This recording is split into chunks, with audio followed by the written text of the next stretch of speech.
Hello and welcome to Generic Fantasy Setting number 17735, Season 3, Episode 4, What Lies Beneath. I'm your Dungeon Master Kelly, and joining me tonight is the party, Nothing Ventured. How's it going, guys? Good. Pretty good. Hi. Not too bad. Good. All right, so why don't we introduce ourselves, starting with Christine. Of course, one sec. Okay, starting with Mike. Hey guys. I was typing. Hey guys, it's your elf, Mike. Anyways, you're like half an elf. I'm like half an elf on a good day. All right. So, anyways, I'm Mike. I'm playing Zeno right wing. He's the half elf ranger of the group. Hello, Amy. Oh, hello. I'm Amy, and I'm playing Tia Armstrong, the half-orc druid. And wig! You got a new wig for Tia? I'm so pleased. We're slowly turning into a cosplay game, slowly but surely. Yay. Slowly. I didn't want to do the green. The wig looks so good. It does it in person. It doesn't look nearly as good. It's a little ridiculous. It only has to look good on camera. Braids everywhere. True. And if we ever do live stuff. That's true. Do you want me to wear my Matt Mercer wig next time? What? No, it's fine. All right. Not necessary. If you insist. It's high I don't. noon. Hello, Winter. Hi, I'm Winter. I play Mars, the tiefling rogue. Hello, Christine. Hi, I'm Christine, and I'm playing Malia Sunsworn, the dwarven tempest cleric of Vela. Sorry, I'm gurgling a little. All right, and with that, welcome to Season 3. If you haven't been caught up on things, we did put that little reminder of the previous 2 seasons there. Hopefully you listened to it. If you're tuning in for the first time, though, Generic Fantasy Setting is an improv-based world-building game. Basically, it's a somewhat satirical Dungeons & Dragons adventure that is rooted in a lot of presumption and generic fantasy ideas that become very hyper-specific once they're introduced. Basically, if we decide that there's a castle in the sky named Gargabil, then Gargabil actually becomes canon and affects everything else in the land. Does this officially mean Gargabil now exists? No, we're not in game yet. We're not in Okay, game just yet. checking. But like once it's introduced in game. And what this happened is over 3 seasons and 2 years of role-playing, we have come up with quite a specific fantasy setting. But I mean, like 2 years of role playing and like multiple games. Multiple games, yeah, because this is our home setting for all of our games that aren't using a module or something like that specifically. So I hope you enjoy it. This game is going to be a lot of fun. I don't know, that was the wrong sentence to start with. I hate when you start with the wrong sentence and you're like, this game is gonna... Okay. So, the previous parts of this season that you wouldn't have heard of in that little summary bit is that once the characters returned to Edagon the Wise and brought him one of the Eyes of Nirn, he revealed that he could probably triangulate the location of the third one, which had gone missing. But that would take some time. To do that, he basically told the characters to shove off, borrow his Skye ship, and go do what adventurers do around the land until he gave him a phone call, or whatever version of phone exists in this world. And since then, the characters have basically gone down to Fantasy Florida and stopped a bunch of memory-stealing oozes, and then had these oozes the next day contact them for licensing opportunities for their new theme park, which they turned down. No fan. Not a fan. Not a fan? No. I do think that it's hilarious that our other game, The Secret of Hexter House, is predicated on the idea of trying to raise 50,000 gold pieces to prevent like the preps from taking their house. And meanwhile, you guys were offered like 300,000 gold pieces and you said no for just getting your image used. And it's just like the socio-economic disparity between the two games is just really funny to me, and it shouldn't be. Fair enough. All right, so apparently to Winter, I'm sounding like dubstep right now. That's not great. Is it just me? Oh, that's weird. You sound fine to me. Yeah. Oh, and by the way, I'm not ignoring you. I'm doing transcribing sheet stuff onto digital sheet stuff. Not ignoring me, or? Yeah, like I am paying attention to everybody. Damn straight. All right. Yeah, but I'm just updating your character sheet because you've worn a hole in the other one. That's fair. Yeah, exactly. Okay, hold on one sec. We're gonna start in 1 sec. Winter's just gonna switch something with her headphones. Dun dun dun dun dun dun dun dun dun.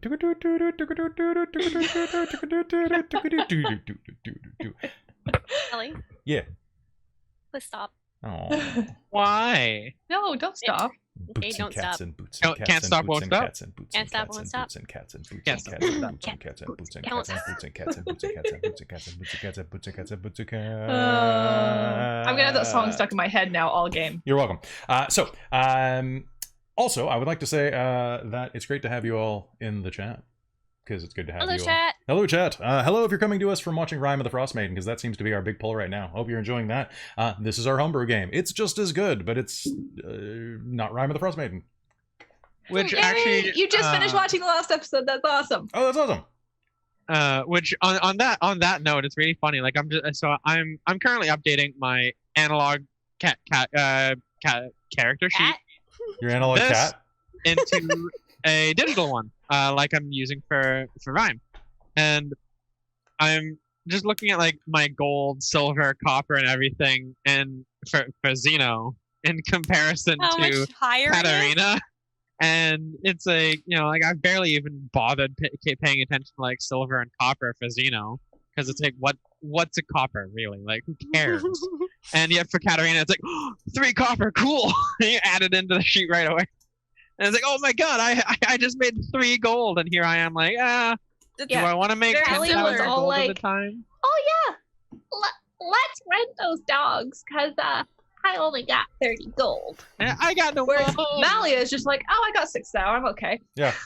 I'm gonna go drop it on a house. I can't even afford anything. Oh well, 6 thou. Oh no. Can't afford anything good. Just Oh, just no. lodging. So Winter's No. Winter's sound driver. Do you need to restart Winter? Oh, sorry. I guess she can't hear. Oh my god. Ah! Technical difficulties. Oh joy. No, she was performing. I mean, she was sleeping with people afterwards, but she was performing. She performed first. Who? Performed What? people right into her bed. That's true. That's true. Skills. Who, Katarina? Never Oh, mind. I see. We're referencing the chat. Okay. I can kind of hear you now. Winter? Can you guys? Yeah. You're kind of breaking up. Double check that your mic is using your Yeti or your Snowball. Mm-hmm. Oh no, it's my Yeti. Okay, yeah, it's you're coming in clear now. Okay. Yeah, for some reason, so my headset was like making everything sound like dubstep. Like Kelly, you were on fire. So it was just a So usual. then I turned it off, and then it wasn't reading any of my other like just regular laptop speaker. Which is problematic. So I thought that maybe it had just like blown out, and I was like, "Oh crap!" No, But now probably I just switched needed it back to my Bluetooth. My Bluetooth are in here now, Mhm. but it's working. Okay, so long as you're there. Yeah. So Yeti much yeet. There were a lot of We Yetis yeeted yeeted on those Monday. Yeti. Yeah, was there great. were. Yeti yeet. But for now, it's okay. Just let me know if there's anything else funny with the sound. No, I think Because I don't really have anything else good for plugging in right now. So are you able to hear us I fine? can hear you now. Yeah, it's Okay. clear. All right, cool. And Good. everybody sounds good. So hello and welcome to Generic Fantasy Setting Season 3, Episode 4. What lies beneath? All right, you guys ready to play some D&D? Do it. Okay. And Christine's yawning. Like, "Yeah, I'm good. I'm trying to talk through the yawn. I believe It's in been you. a long day. I've know. worked all day. I I'm- haven't. I'm wearing a specific game-related T-shirt tonight. Mountain beverage. And I have my Mountain caffeine, beverage. what's left of it. I All have right. neither. Not that. All right. In fact, So actually, I'm out of energy drinks. I need more. that's fair. All right, let's start playing Generic Fantasy Setting. You leave Island Walk, putting Oozy Land or Obley Land or whatever they're going to call that monstrosity behind you. The town wishes you well, and you leave without having to pay any damages on that bungalow that you wrecked. You find yourself soon once again aboard the Grand Duchess, your sky ship. It's shined to the hull, the deck, everything is completely shined and waxed by the time you get back. And you can see that even Cadamus, your dwarven fighter and dear friend, it must have been really bored in the past 2 days because he is fairly shiny himself. His beard and mustache are both fairly curled from the remnant wax that he swabbed on the deck. As you climb up your rope ladder and take your places again, he leans back and rolls his neck from his seat at the helm. You're back. How'd it go? Good. I only remember one day of it, though. That's fair. Oh, wait. Actually, I remember last session, you actually did say a bunch of stuff to him. So you have your conversation with him from last session. Oh, okay. Where you basically just update him, you tell him what happened. And he turns around. I told him about oozes. You told him about the all that. oozes and the place. And, hello. Ooh, I forgot about fan. that. He will crack his neck again. His neck is as stiff as mine. And we'll say, alright, where to? How do we feel about dwarves? Dwarves are cool. Next. I'm a fan. Yeah? I mean, all the Isn't that dwarves too awkward for you that guys? Why would it be awkward? I don't know. I thought there was a reason you... You know what? Never mind. I don't know what I'm asking. At least it's not the elves yet. I'm not ready for that. Elven stuff always is, it's always overcomplicated for no reason. Exactly. Tell me about it. I know all about I that. bet you do. Mhm. My life is more complicated than it needs to be, but I wouldn't have it any other way. Hey. Really? You wouldn't have it slightly less complicated, yet just as awesome otherwise? You know, my life may be complicated, but it's damn fun.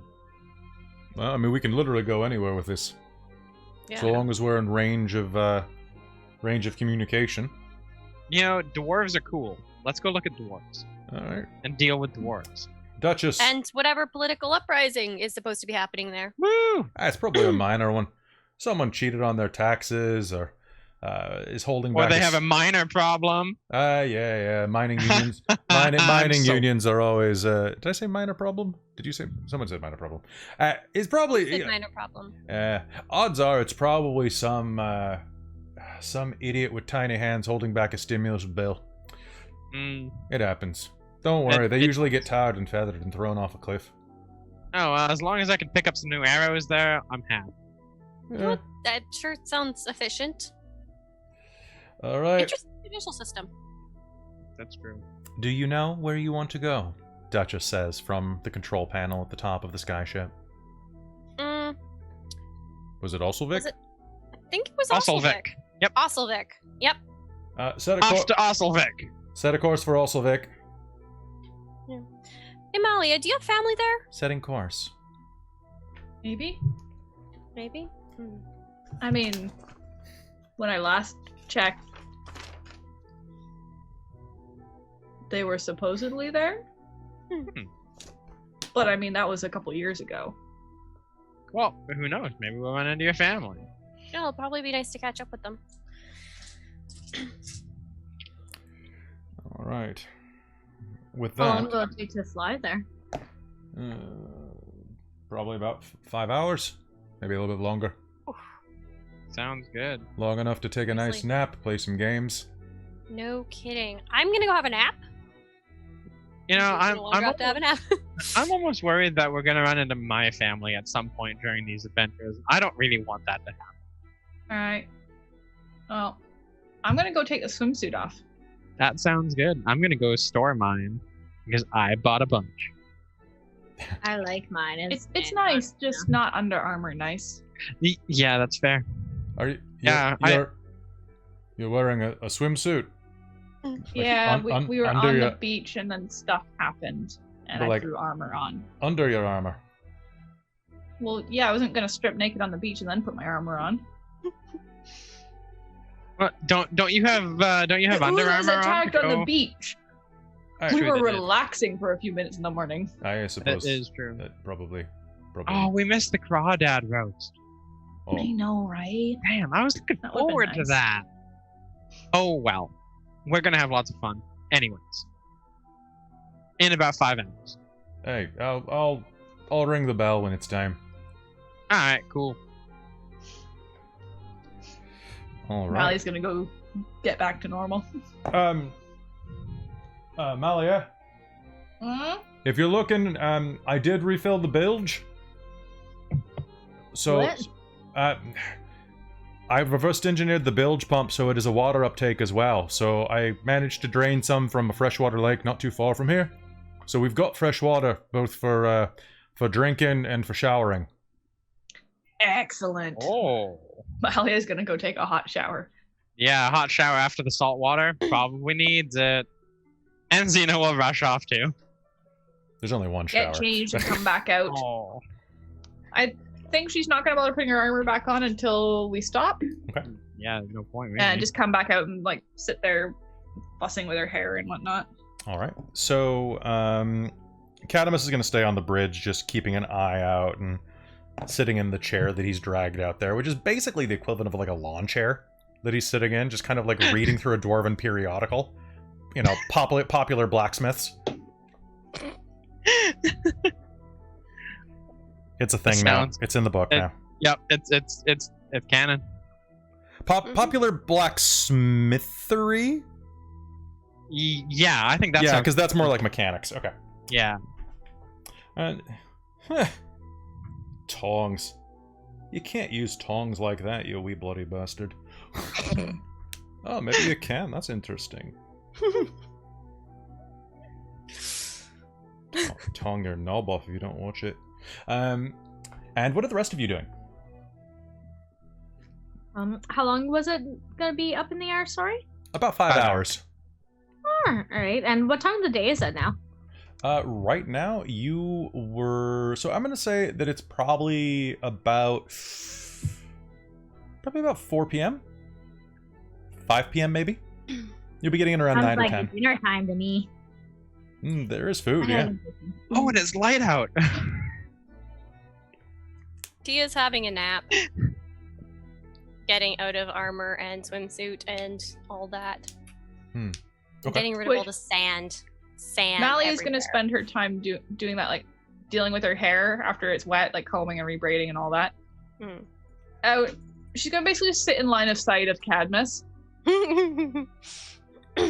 Oh, you cheeky devil. Yeah. So you can use a... you can do me a favor then. If I know what you're trying to do, so if you'd like, you can make me a persuasion roll.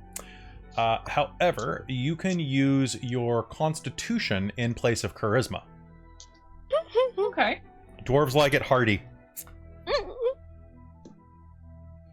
Orcish mating uses strength instead if they choose, yeah. 21. And so you're just preening, doing your hair. Yeah, just slowly brushing it out. Like it's not been untied very often. It's generally braided up into a bundle to get it out of the way of armor, because getting a strand of hair caught between two armor plates probably sucks like hell. Probably. Because it probably just yanks it out of the scalp the moment you move. Ugh. Oh, yeah. Or it gets caught and tugged in like chainmail. Not Okay. fun. All right, so while you're doing this on the bow, you're going and getting changed. You are running off to get some food, Mars. Farah's going to go tag along with you, actually, because she's always hungry. Yeah, hungry It gal. is. She is. And Zeno's putting away all of his clothes in his suite. So on the bridge, you're doing your hair, and Cadamus will just... You'll kind of notice that he keeps, like, watching you. Your cast and hook seems to be working a bit. She's just gonna keep doing this till she gets bored of it. So, do you ever, never would have thought that, this would be our life, huh? Two dwarves flying across the continent. I mean, yeah, never expected a flying airship. Well, I mean, a flying airship is a little redundant. I think that if it was a falling airship, it'd be a lot worse. Know what I meant. I know what I'm just giving you trouble. Love this. I mean, if I was giving, if we had like Zeno behind the controls, then it'd be a falling airship. Yeah, it probably would be.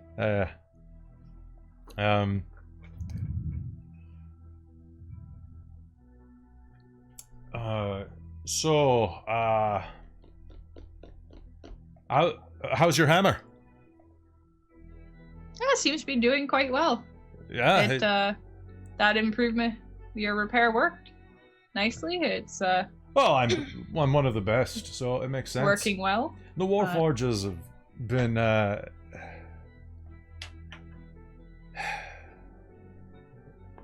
Sorry, I almost started giving the spiel again. I know you guys weren't able to finalize that last little bit. Any recommendations on what I should look for that?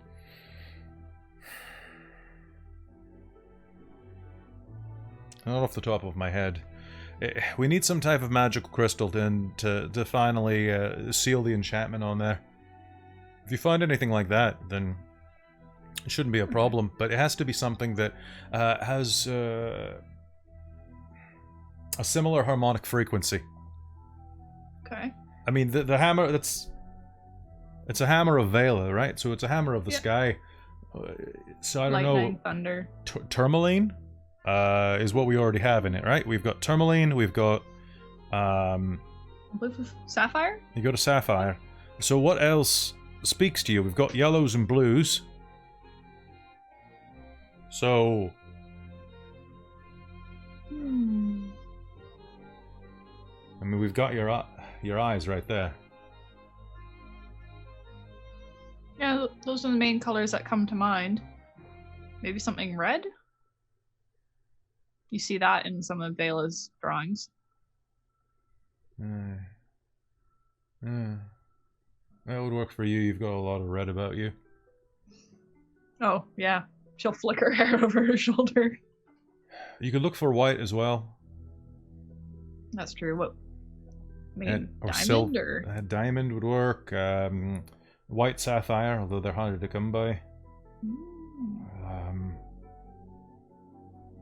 Besides that, I guess we just need some ore. No, we used Orichalcum to fix that, but perhaps I mean, Orichalcum would be good. If you can find any Uru, that would be ideal, but I mean, Uru, I would doubt there's less than a ton of it on the entire world.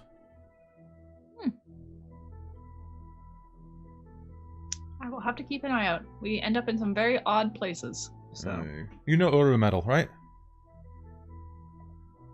I've heard of it, yeah. It's giant metal. It's beautiful stuff. Something about the size of a copper coin weighs about 15 pounds.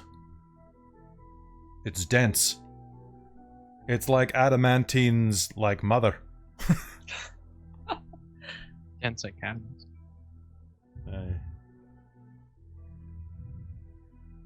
You had a good time in a pesh.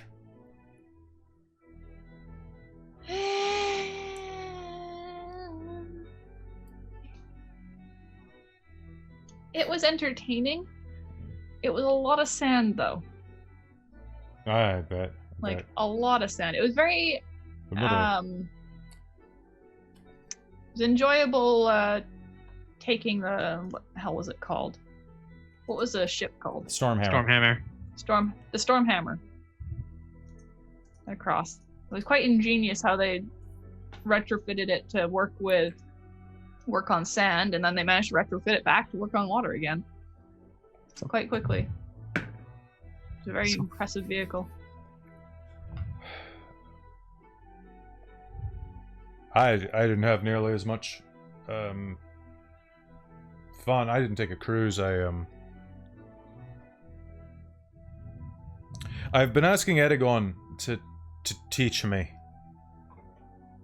Not just the smithy, but how to make shite. Like real shite. Mm-hmm. I learned the pudding recipe.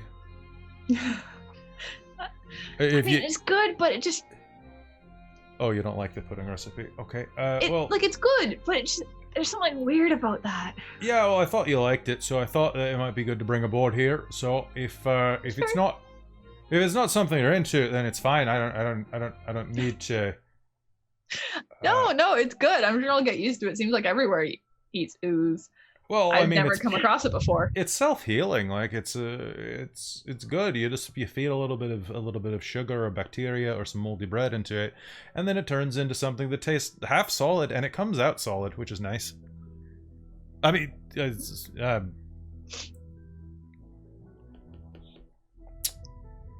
yep, that is a fact of life. Yeah. No, chat. Malia has a long way to go on this. So you've got family in Osilvik. I think so. Yeah. Which line? Was it God. the Gold Brewers? Had you made any decisions? Because I think it was you who mentioned that I had family there. You go ahead and roll me a d20. We'll find out if you know. Make me a history roll. See what you can remember, because dwarven lineage does go back a long time. 15. 15? Well, the Gold Brewers actually are originally descended from a line called the Gold Hammers. Mm-hmm. Of course, they split off when they moved into the hills and actually took brewing as their prime thing. A lot of dwarven names evolve over time with profession, and once a dwarf has achieved their paragon status and has mastered the one thing that is their life's calling, they tend to adopt it as their family line. Goldhammer, of course, was a proud warrior. The Warforged clan, of course, created war machines. And the Gold Brewers specialized in brewery. And so on. Now, with that, the Goldhammers were famous dwarven adventurers, warriors, and actually royalty. So you do have a distant streak of dwarven nobility in your blood. It's distant, and you live in a country that is basically a democratic republic, or, well, sort of. It's a elected monarchist federalist state, but still. So it's kind of like having a streak of that and being an American or a Canadian, right? But that does mean that you're descended from Arik Goldhammer, an ancient warrior who actually founded Osilvik and died there. His historic site is there. Okay. So I should have some cousins. You should have some cousins for sure. Yeah, no, I'm pretty sure I've got some cousins there, because the Gold Brewers came from the Gold Hammers. Oh yeah, of course, the gold turned to gold. Yeah. I'm not sure if I ever met them. Well, I mean, you're separated across all of Toulouse. Like, dwarves don't travel too much. You and I are weird. Unless you're on campaign, what's the point? Yeah. But, no, so I think I have some family there. Don't really know who they are, but I guess we'll find out if we run into any. Well, do you want me to go in with you this time? Yeah, you're welcome to join us. I mean, I don't have to if it's too much. I mean, someone should probably stay with the Grand Duchess. I'm fully self-sufficient. Wouldn't want to leave you out on the fun. Is that so? I'm fully self-sufficient.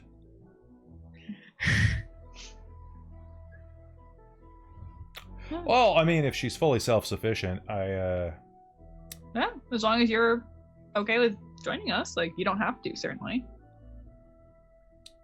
But it's up to you. No, I mean, I would like it. I think it would be good. And besides, excellent. I mean, all dwarves are related in the end. I'm probably related to the Gold Brewers the Gold Hammers far enough back. I mean, this is true. Yeah. The lines have joined multiple times. Yeah. I mean, it's it's not weird but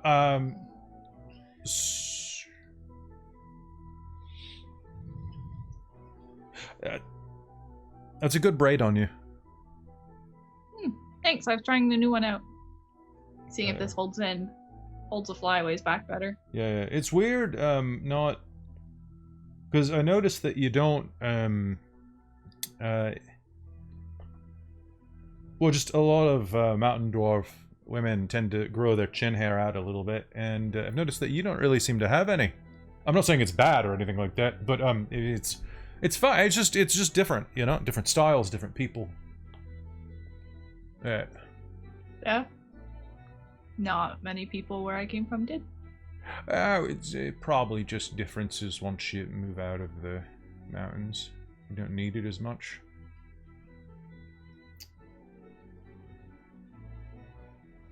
She's just not going to continue that line. That's fine. I'm gonna get a drink. Do you want anything? Yeah. Do you have any coffee on here? No, but I can. Well, I mean, I can make some. I'll go do that right now. I'm gonna make some. I'll make some coffee. And he stands up, screeching his chair on the deck and spilling it backwards as he stands up too suddenly, as it catches the back of his knees.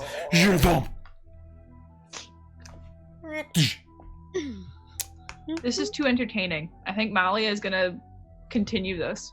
I'll be back with coffee. 2 coffees for me and for you, and maybe we should bring a third for the ship. I'll be right back. And he's going to stumble back into the rest of the ship, where the rest of you are enjoying yourselves.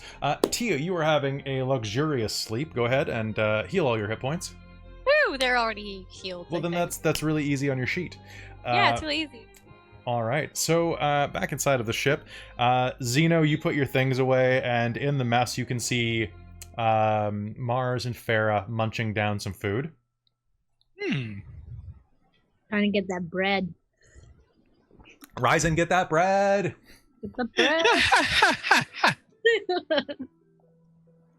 What are you laughing about? I'm feeling carby. Ooze was stressful. Ooze was stressful. That was weird. Yeah. That was so weird as Zeno wanders on in at that moment. Yeah. Mars is just kind of like in her own head, trying to think of like ways that she could combat an ooze and be more efficient. Well, I mean, you could... Was it particularly flammable? It didn't like fire. You saw that, actually. Yeah. So she's thinking of like, well... What are you planning right now? Farah says, narrowing her eyes and looking at you. You got you that think look... poisons are flammable? Do I think who's flammable? Poison. Some? I think it's less that poison is flammable, that some things that are flammable are also poisonous.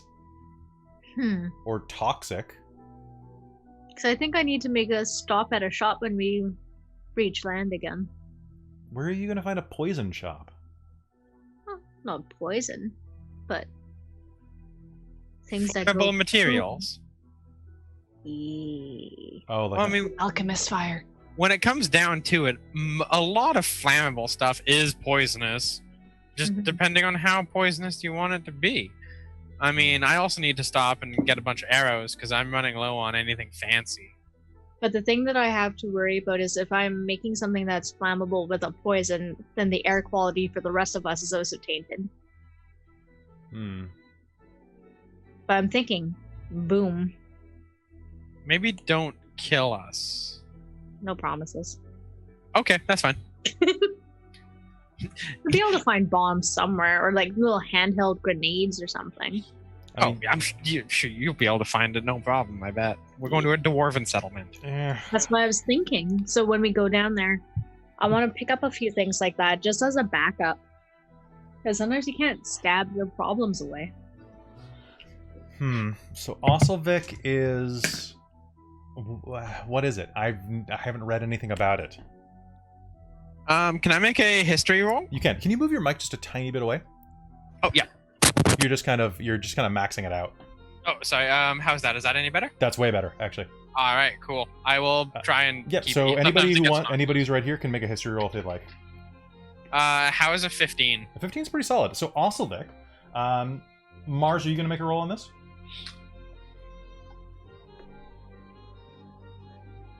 Mars? Sorry, I didn't hear what you said. Are you going to make a roll on knowledge history? Sure. Okay. I didn't. For my side of things, yours is a little cracky. So what am I rolling for? You are rolling history.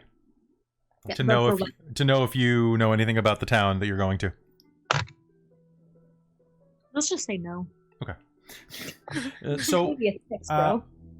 Osilvik is a fort city located along the along Renroost Rise, Okay. which is a region. So this is something that you don't know this one, but Zeno, you know that it's a region of the Lashrock Hills. Sort of like a low, probably used to be mountains. Now they're more just kind of jagged hills. A very mountainous terrain, very ferrous. A lot of iron mines around there, and also some precious gem mines. But it's also it's the quickest route through toward Argeny. And the dwarves basically act as a... it's basically just a trade city, like a stopover, while you're making your way through the pass. Fair enough. It's the home of a famous dwarven hero named something Goldhammer. And it's really known because it's a point of travel between the two continents. It is very famous for its authors and storytellers. Oh, okay. It's founded and ruled by dwarves, but it's a fairly metropolitan city overall, of about 5,000 people. Oh, okay, so it's a decent size. It's decent size. A lot of it's underground, and in the hills, basically like old mines that have been stabilized and rebuilt out into kind of an underground cave city. Okay. But it's got some crenellations and fortifications around the passage as well. So it's gonna be dreary by your standards, but you know what? It'll have stuff. Okay, Zeno will be explaining all this, as it goes on. So basically, Dwarven Trade City is the too long didn't listen. I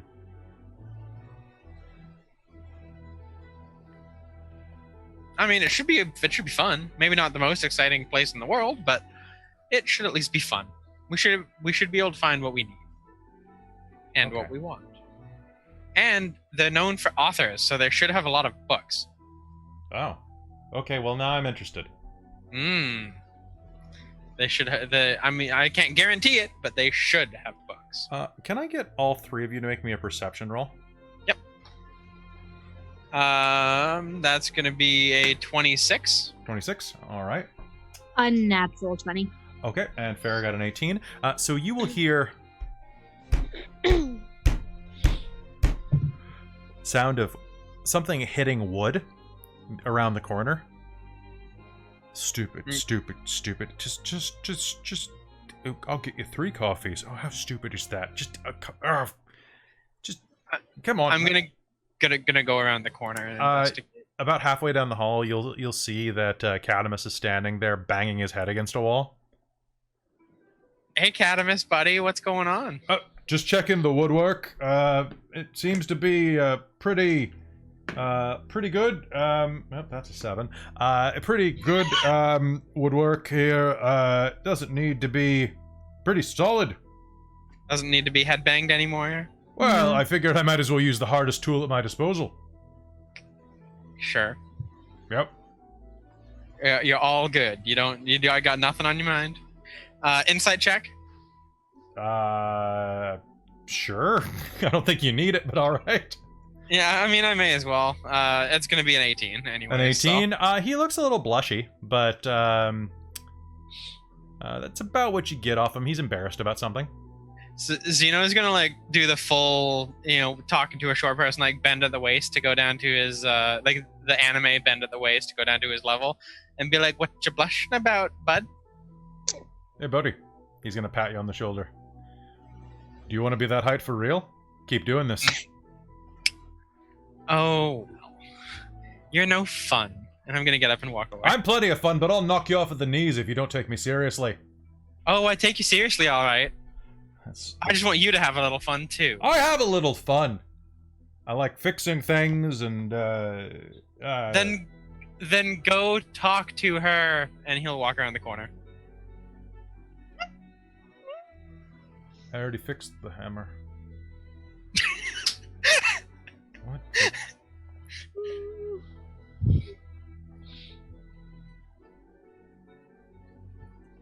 And Zeno will go up on deck, up to the right up to the bow. Okay. So Malia's out there. Cadmus is going to go into the mess and start just making some coffee.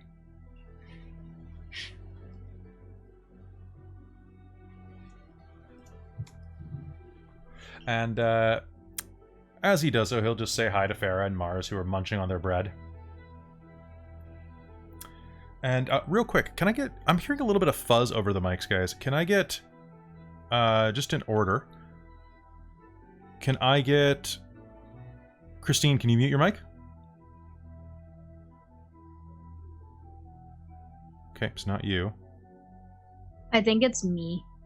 Mute your mic?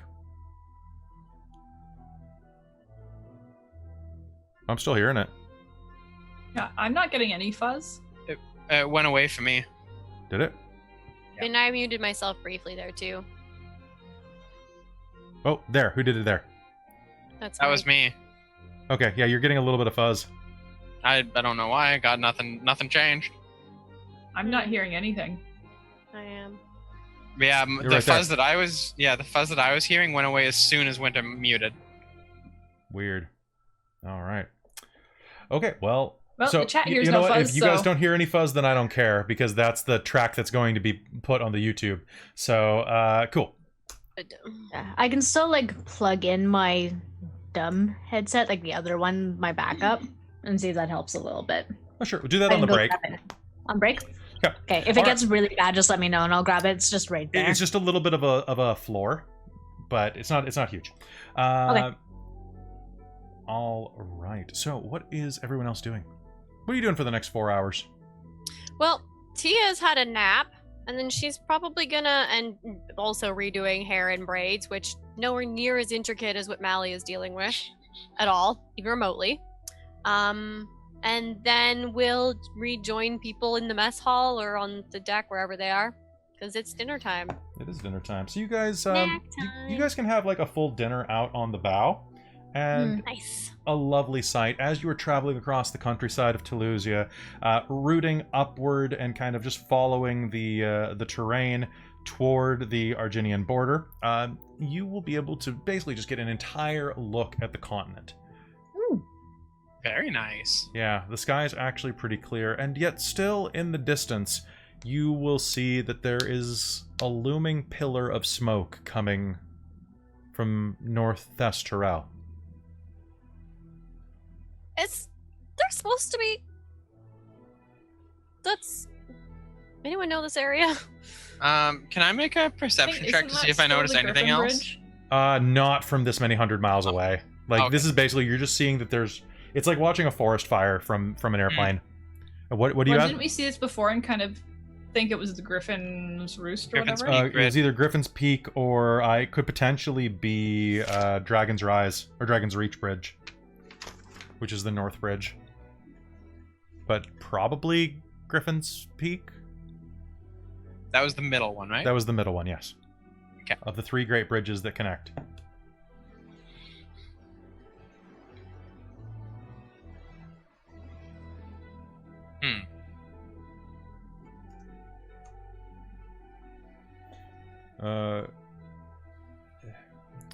There's probably... You know what? If we're going to Osilvik, I heard you all talking about storytellers. Maybe there's someone there who's come by.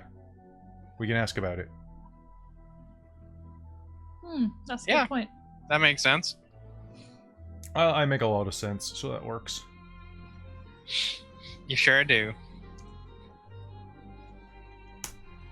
All right, so with that, you have a pleasant meal, and let's find out if... Oh, God. As you are flying through the air on your sky ship, can I get everyone to give me a perception roll, please? Coming up. Ooh. 9. All right. 18. 15. The +7 helps. Now, right now, we're in... Let's see. 19. We're in spring right now, if I'm not mistaken. I think so. Yeah. Makes sense. Yeah, because it was fall when you were in... whatchamacallit? Steep Hollow. Mhm. Because you just beat the winter frost that was shutting down the pathways. That's right, Yes, yeah. that's correct. And it's Remember that now. been about 6 months since then, so it's mid-spring. The sun is starting to stay much brighter, much longer. And as you are floating by, pressing toward the west, probably towards the east and toward Osilvik. I never learned my directions, guys. It's a failing. That's fine. Nobody does. You will see that in the dimness of night, suddenly, amidst the low-hanging clouds that you are piloting between, the world will become illuminated by what look like fireflies, but in actuality are large, very large, glowing blue-green balls of light. And when I say large, I mean about 10 foot wide, that begin to float across your path. All right, now for perception rolls, who got above 15? I got 15. You got 15? That's good. Okay. And Farah actually didn't succeed. So that's fun. Cadamus did. That's also fun. You are going to see the following thing. So, Farah and Mars, you are just going to see these blue bubbles rising up in the sky. Overall, you think that there's probably about a dozen of these things? The rest of you are going to see horrid-looking creatures that look like enormous flying jellyfishes with long, wicked tusks curving from a gaping mouth, with tentacle whispers trailing behind it. Good. Huh. Can I do an Arcana check? You can give me a Ooh, actually, yeah, you can give me an Arcana check. May I also? Yes, you may. Because, All right. So, Okay, I don't know. I may know. Okay. Arcana. I got an 8. Oh, I probably know.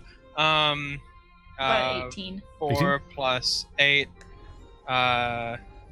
16, 24. Okay. So, you and Mally are taking a look at these. Tia, you have no idea. They look like giant jellyfish with tusks. And that's not your thing. That's not what you do. However, both of you will know that these are tusked skyfish. So, Malia and Zeno, these are alchemical. Well, they're aberrations. They're maintained by an alchemical solution inside of themselves that keeps themselves aloft like a balloon. They catch slow-moving, inattentive prey on their tentacles, and sometimes fish in shallow lakes and streams. They're naturally electric, and with special saddles, can be used as mounts. Oh! They're not particularly smart, but they're actually surprisingly tough. And if they did want to harm a person, they have many ways to do it, including a stench spray. However, they are... How to put this? The most pleasant jellyfish you'll ever meet. Okay, so they don't seem interested in us. They're just kind of doing their thing. They're just kind of floating around. Although one of them is going to drift across the bow slowly. I'm gonna run to my cabin and grab my bow just in case. Okay. Mally is gonna try and make friends with it. Okay. Would that be animal handling? Yes. Yes, this would be animal handling. Oh, Given thank their God intelligence, for wisdom. given their intelligence, I'm going to say animal handling. Zeno's gonna have his bow, but he's not gonna like. Okay. 24. 24. Oh. So you are going to see this immense tusked jellyfish begin to drift across the deck at you. Mars, you can make me that Arcana roll, and so can Farah, if you'd both like. Farah. Nat 20. Nat 20? Oh. Heck. Heck. So that's fantastic. So you've actually read about these things in a children's book before. And So oh, okay. happy. I love Farrah's Arcana score because I add a +11 to it. Oh my god. Useful. Oh wait, no, I add a +11. That's about to go up. So she'll get it eventually, but yeah, you'll know that these are tusked skyfish. And as Malia, it drifts across the deck, its tendrils reaching down and scraping across, just picking things up.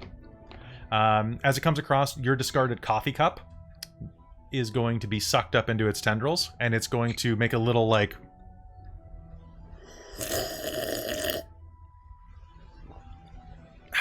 noise coming out of it, and then it's going to drop the mug back on the deck, where it promptly shatters. Naturally. Zeno, you got up and ran to get your stuff. It is going to float over to your seat, and it's going to eat your sandwich. Aw, I'm hungry. Cheeky devil. It just picks up with the tendrils one of its sandwich, or like your probably goat meat sandwich, and there'll be a little zert as it shocks it, just in case, and then like brings it up and just starts into its fanged kind of frilled maw. Malia, this is a good time for you to approach it if you'd like. Okay, I will. I got 24. Great. So it will notice your presence. Wow, these things can see really... Where are its eyes? I guess it is an eye. It's going to look in your direction and just kind of like float there, just kind of drift around. What do you do to try to make friends with it? I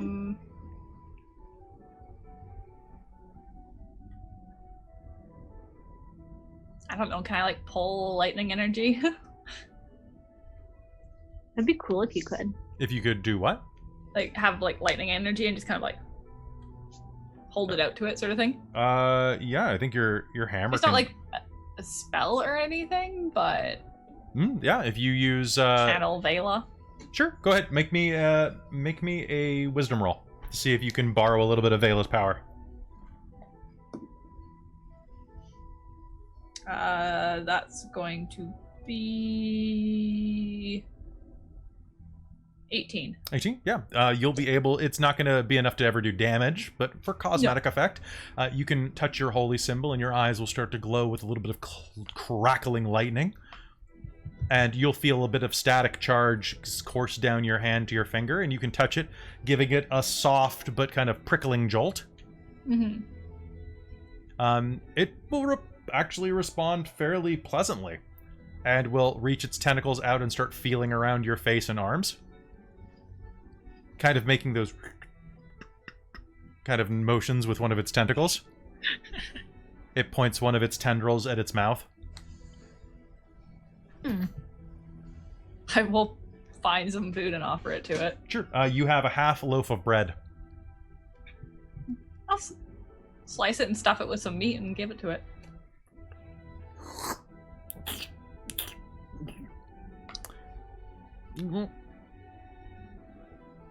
It seems very happy. It doesn't have the ability to speak, but it seems very happy. Excellent. What sort of special saddle does it need? It needs... I'm guessing one that loops underneath the tusks and around.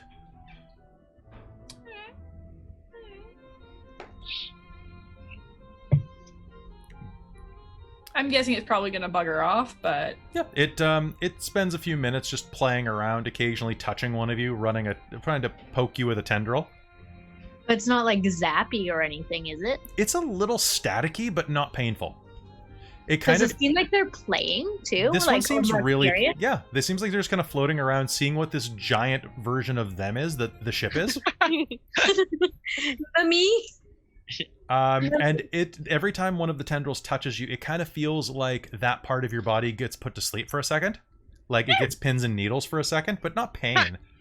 It's just kind of like your nerves go tickly. She doesn't like it.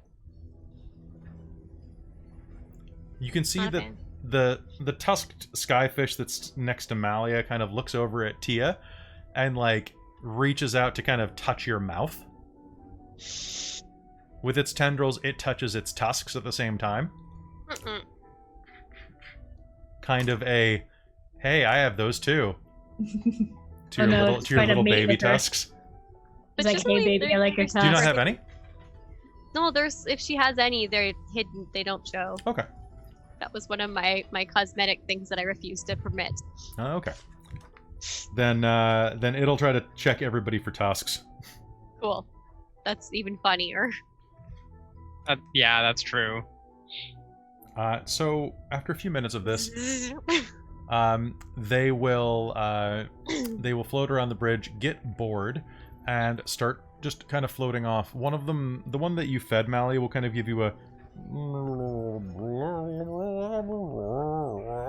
kind of noise. I will have offered it several different things to try eating. It prefers Roll for favorite food. it prefers more vegetarian options or fish. Mm. It's Alright. It's primarily pescatarian. It'll eat anything, but it's primarily pescatarian. She will have given it something incredibly sweet. I guess it likes birds too. It's not a huge fan of the goat. Oh, sweet. One moment. Everything likes sweet for the most part. Once it eats enough of the sweet in the coffee, it'll begin kind of floating at a more rapid pace. Oh no, you gave it a sugar high. What's that? You gave it a sugar high. And a caffeine rush. It's going to give Oh, you boy. a quick jolt. Kind of like a little thank you jolt on the side of your shoulder, and it's going to float off to be with the rest of its kin. Aw. That's hilarious. I love them. They are I do like that it came up to Great. check us out, and it's just like big balloon mummy. well. Mummy. The other things that could have shown up tonight are not you. Celia's friendly. Nope, not even a little bit, because Okay. every time you guys fly a place, I roll on a chart that I've made to see what could attack you. And Mhm. White dragon. I mean, White Dragon isn't on there. Well, there's a Blue Eyes White Dragon, but it's not on here. It's in Cadamus's deck. That's fair. Nerd. You've activated my dwarf card. Nerd. All right. Oh. And with that, they will float off into the distance. You'll hear Duchess echo across the bridge. We'll be arriving at Osilvik in 30 minutes. How far away do you want me to leave you?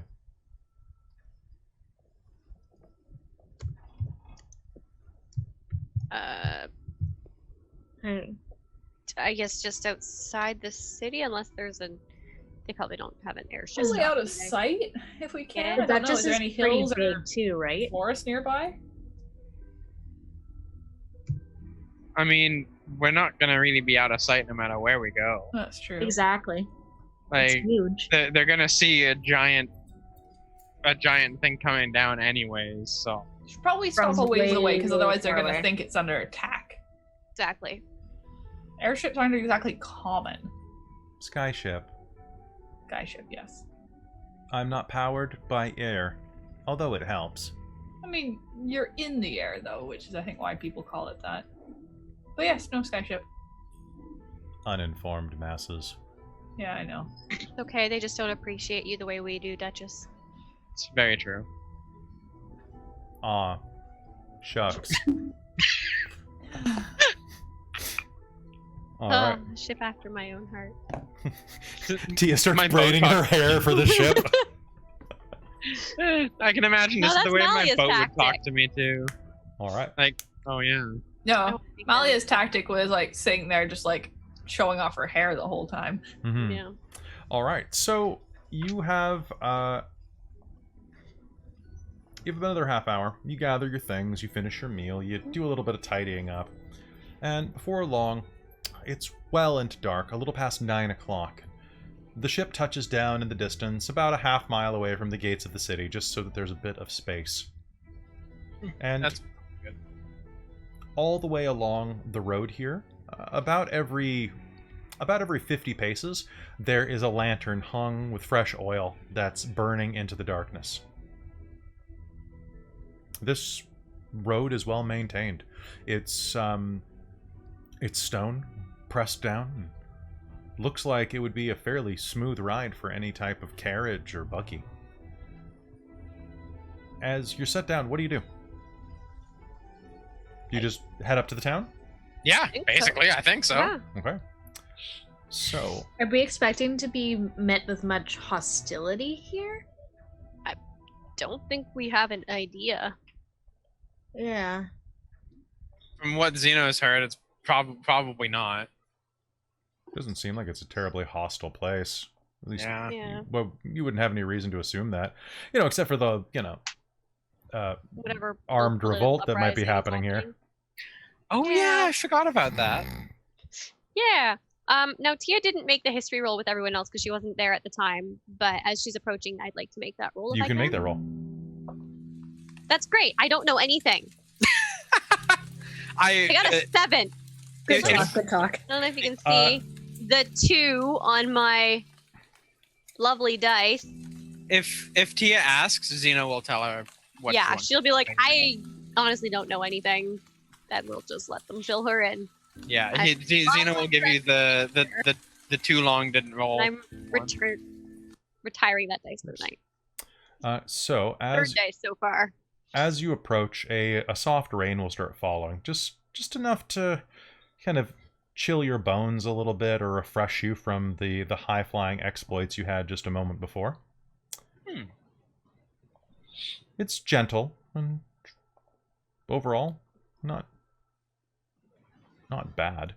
However, as you're approaching that last half mile, you'll start to see that there are settlements on both sides of this road, basically like suburbs leading up into the mountains. A lot of the area here is human-sized, or around the outskirts you see a lot of halfling-sized domiciles, including multi-story halfling duplexes and triplexes. Mm-hmm. Which, of course, because they're built on top of each other, turn into what basically are front door-facing apartment buildings, where a duplex is actually a fourplex because each floor is only half the height it needs to be. Oh, everything's gonna be so small. And as you progress further, you will see that a pair of immense gates, about 40 feet tall Oh, and built surprise. out of iron, loom in the distance. They're wide open. But they are between these two almost mountainous-sized hills. This is the path of least resistance across the countryside. And right now, this is the furthest any of you have ever been from home. It's in this direction. All right. So as you approach, is there anything you're doing? Like just keeping an eye open, looking around? Yeah, just looking Yeah, around, seeing just- what the state of the place is. Perceiving. Lots of perceiving. Can I get an insight roll off of everyone? Insight? Insight, yeah. 15? How's 12? 12? There aren't very many people out. It's 9 o'clock, but it's strange. 93. Travelers come at any time of day. What'd you get, Mars? 15. 15? And Zeno? 10. 10? So you're feeling kind of about the way Tia is. There aren't very many people out here. Mars and Malia, as you are looking around and just kind of keeping an eye out on the road, there's no fresh tracks in the dust on top of this road. It's well maintained, but dust still gathers, and you can see that there are bits of it where the stone isn't quite as well maintained, and where there's patches of mud or pools of water, and yet it doesn't look like anybody's been through here for probably a day or so. No one with wagons, no one with horses. You start to get a sense that the lack of presence on the road is somewhat eerie. And that is when the two of you, and as you pass your glances over the rest of your party, you'll see that Farah also is looking around with a little bit of trepidation. Yeah, Mally's gonna kind of meet Zeno's eyes and keep looking around a bit, kind of. The shutters on all of the halfling domiciles are shut. Some of them have light within, but it's barely pinpricks in the darkness here. Aside from the lanterns on the sides of the road, which, as you approach, your keen eyes will be able to detect that the receptacle that feeds the oil in is running low. There's probably about 2 or 3 days worth of lantern oil that gets stored in there. Probably have to change it twice weekly. Okay. And in fact, as you are approaching the last about 300 feet into town, you'll notice that occasionally, every 1 to 3 lanterns is out.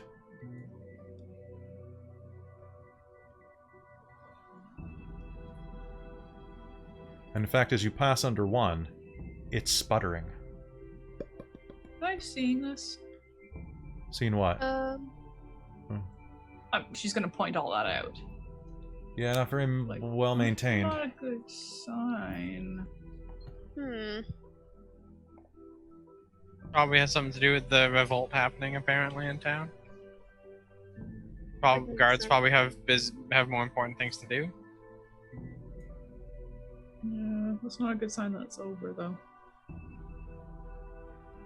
I don't like it. Nor should you. Because as you are approaching the main town, you'll hear the sound of many people raising their voices in anger. And the smell of burning wood. Oh no. That's probably not good. No. I would say not. Ahead of you, you can hear the sound of whinnying horses and see that a few houses in the main square. You're walking up into this large gap between these mountains where the main thoroughway is these 2 immense moving steel doors. Iron? Actually, probably iron. They're corroded and rusted, but well maintained overall, that are wide open. But in the center is this mass town that's been carved into the side of these mountains, as well as a pair of tunnels that lead in with many, many lights lit up inside. A full community built into these mountainsides. But right at the center, next to that immense doorway, you will see that there are quite a few buildings lit with fire. About 9 of them, actually, are burning. You see people that are going from forming human and humanoid chains, throwing buckets on the fire. Aw. In the distance, you can hear shouting, accusational tones. This is all your fault. You brought this about. Get him! Uh-oh. And with that, you will see a small mob running toward you, chasing a single dwarven male.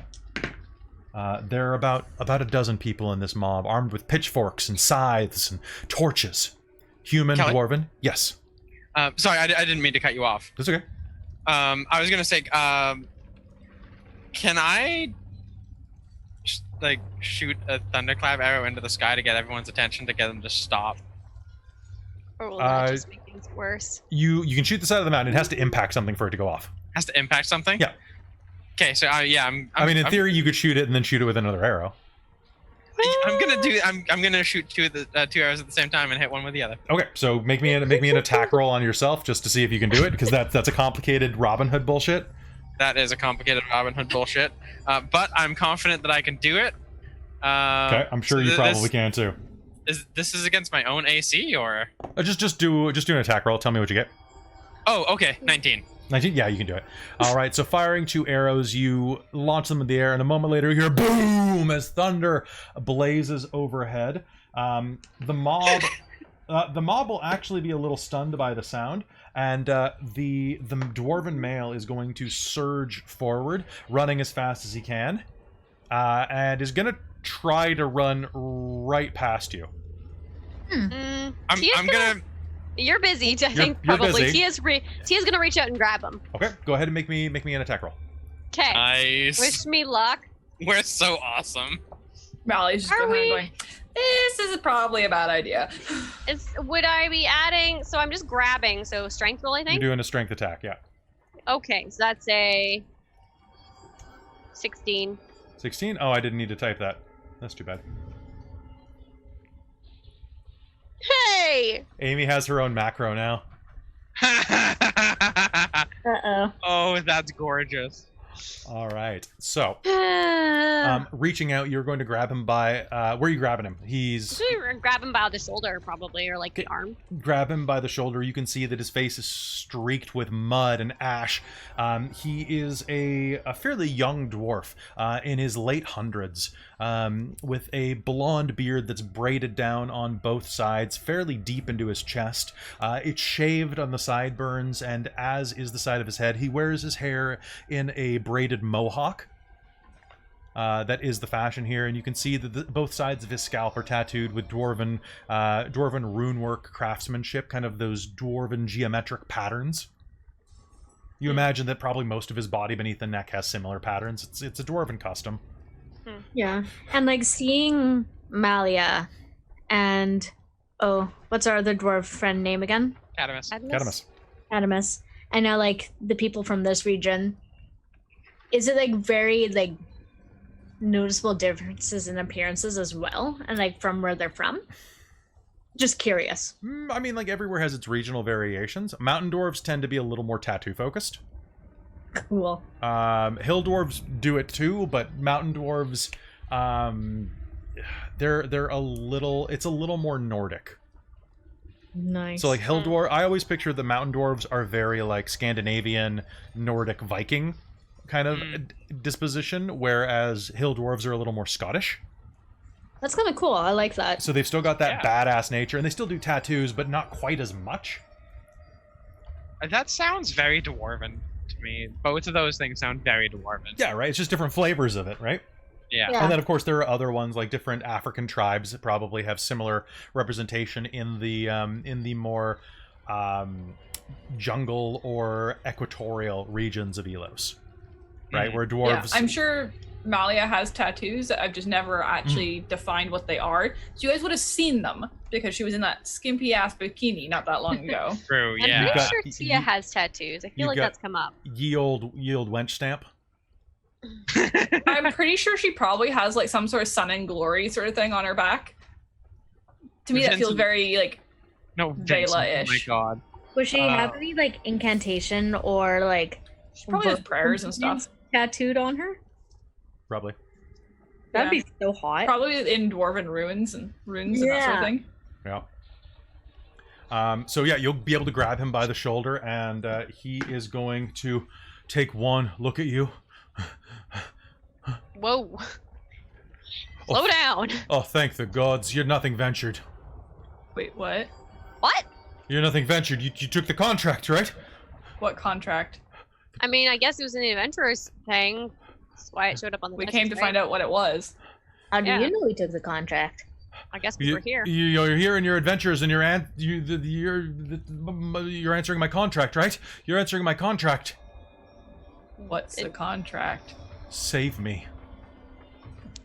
And at that point, the mob is going to approach. Uh-oh. Hey, good job catching him. Turn him over to us. Yeah, turn him over. Yeah. So, what How exactly? will you explain what's going on here Patience, Yeah. everyone. Patience. to the outsiders? Yeah, we just got here. We don't know what's going on right now. And it looks an awful like you're trying to. Murder somebody? It's Yeah. not murder Because if he that's deserves what- it. It's just justice. Yeah, it's justice. It's Okay, only but justice if it's done through a proper trial process. Mob Yeah. justice is not justice. You know that's He let the still outsider murder, in. right? There was no one at the door. The door was wide open, dude. Usually, that's an implied and like invitation of entry. And Yeah. most cities are open to travelers. You'd be stupid not to be. Yeah. Yeah, but not into the Zenobian mines. Nobody should have let them down there, another one of them says. Yeah, that place What? was sealed. It was sealed by What? our forefathers and our five fathers. Okay. Why? Just outsider. A human man with a thick beard and a burly voice and a barrel chest steps forward. My name's Damon. I'm used to be the head of the city watch here. Look, Pleased to meet you. I'm Malleus Unsworn. you might not be from around here, but you should know that... My family line's from here. Good. The man you're holding right there, who squirms in your grasp a bit, Tia. Let me go. Come on.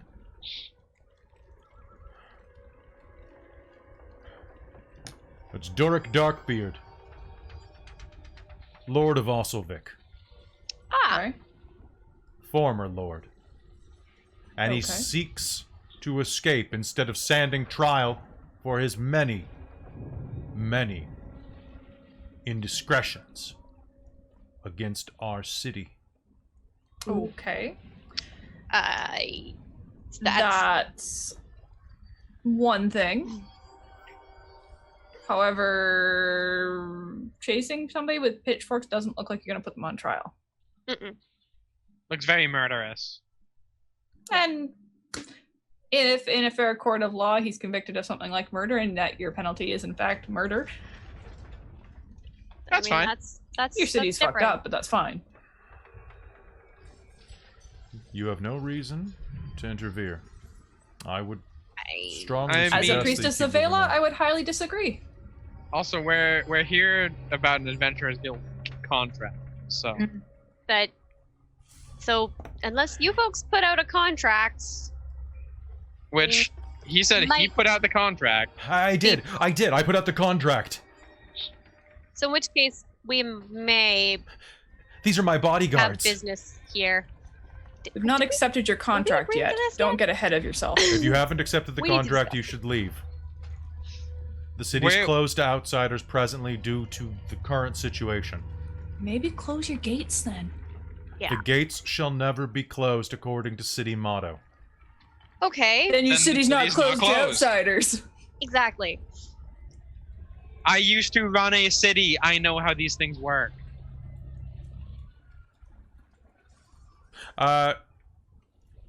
Make me a deception roll on that, because you most certainly did not run that city. Okay, how well that's rolled an 18. What do I have for bonus for that? Where's my new character? Oh my god, I'm so confused everywhere. Did you do okay? That's gonna be 26. 26? Alright, so Yeah. you believe that you ran the city even. You have convinced yourself that you ran the city. So great. Sure.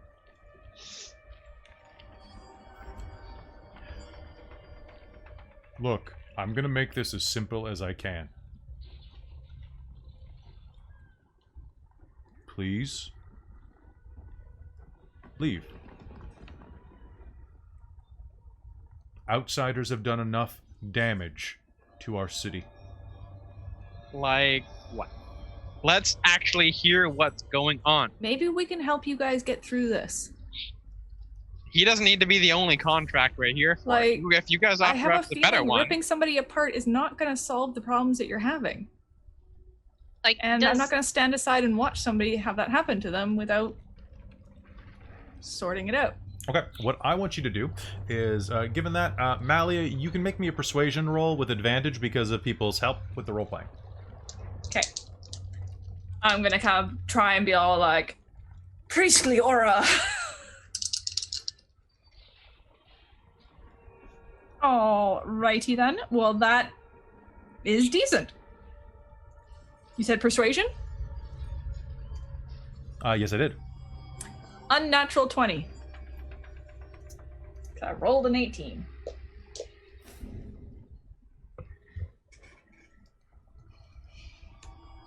Okay.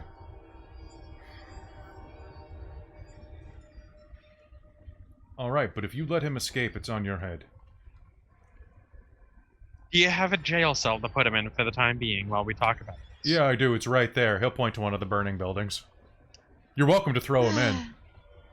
I'm Tia's being gonna say, serious here. He's gonna just be like, okay, all right, everyone, please stand back. Stand back. She's gonna cast Tidal Wave. was waiting for that. Okay. So I do mean, you I do think you, once the building's already burnt, it's not much use. It's true. I'd be like, all right, no, but if this destroys it, then be like, well, I guess you need a new jail cell. Okay, so that Or a tidal something? wave of water is going to rush out from the ground, splash down, and that reaches, isn't that like hundreds of feet, right? That's like 100 It's feet? pretty big. I'm just pulling it up here. It's a area can be up to 30 feet long and up to 10 feet wide and up to 10 feet tall. And how much can you move that tidal wave, or is it just the one play? Well, each creature in the area needs to make a dexterity save and throw. Oh no, on a failed save. I've got many fails. Okay, because no. she told them to stand back. They didn't Yeah, but move. there were other people trying to put the buildings out. Yeah. Oh no. On a failed save, creature takes 4d8 bludgeoning damage and is knocked prone. On a successful save, creature takes half as much damage and isn't knocked prone. Water then spreads across the ground in all directions, extinguishing unprotected flames in the area within 30 feet of it, and then it vanishes. Okay. So this is like 30. So you'll put out about half of the buildings. Okay. You'll also like not kill but waterlog about a third of the rioters on that side of the city. Oops. All right. So that definitely cooled them off. Now that we've put a damper on the situation, do you want me to deal with the other buildings? Everyone clear out! Cool. Let the druid handle it, cleric, whatever. Druid's right. Okay. Yeah, and that'll be. I can cast that 2 more times. You can. What's everybody else doing? I'm gonna go up to. Is the guy who's talking? What is he? A dwarf? Or is he? You mean the human guy? Oh, he's a human guy. Yep. Okay, sorry, I didn't hear you That's okay. specify. So Daman. Yeah, yes, Damon. So Zeno's just gonna go up to him and be like, all right, so how about we put this guy in a cell, we sit down, talk about what's going on, and if you want to offer us a better contract than he's offering us, how about we talk some business? Sound good? Ollie's gonna look over at him and be like, or we could just get to the bottom of it. That does sound a lot like trying to. Persuasion? Sure. With disadvantage. Coming up. Basically, it seemed like a veiled threat to me, but. That would be an unnatural 20 on disadvantage. So you okay? I rolled a 12 and an 18. Okay.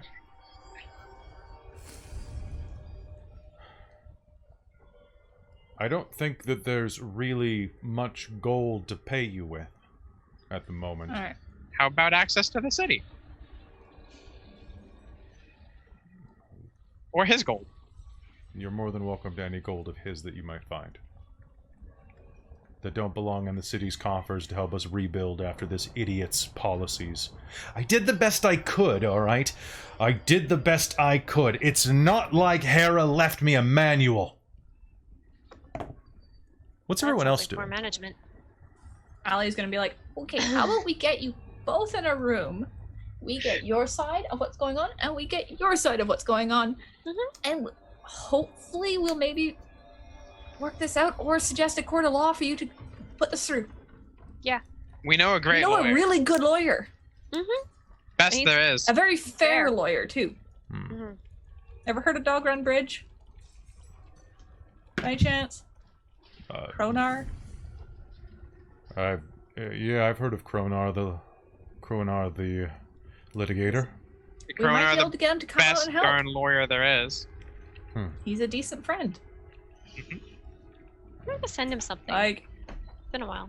if he has in fact been in a Sure, total sure. arsehole and screwed over his entire city horribly, deliberately, we're more than happy for you to use your justice. But it should be Alright. justice. You must Fine. admit it. It's weird walking into a city and watching a mob chasing somebody with pitchforks. It looks pretty bad. It looks really bad for you guys.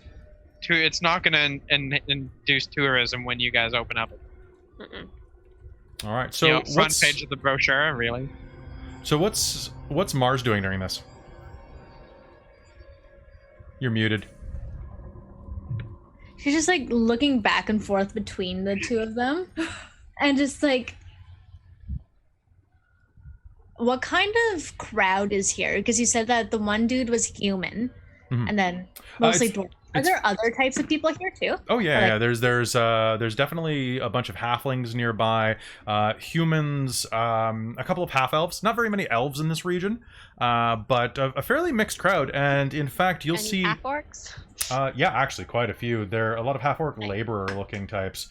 I'd say probably about 20% half orc around here. And then you'll actually notice a couple of people that will stick out. There is one elf that you can see kind of in the distance, a drow, or at least a half drow, that's keeping an eye on things, kind of dressed in a city guard's uniform. It's kind of like Damon was before he. And doing kind of like a glance and like surveillance of the area.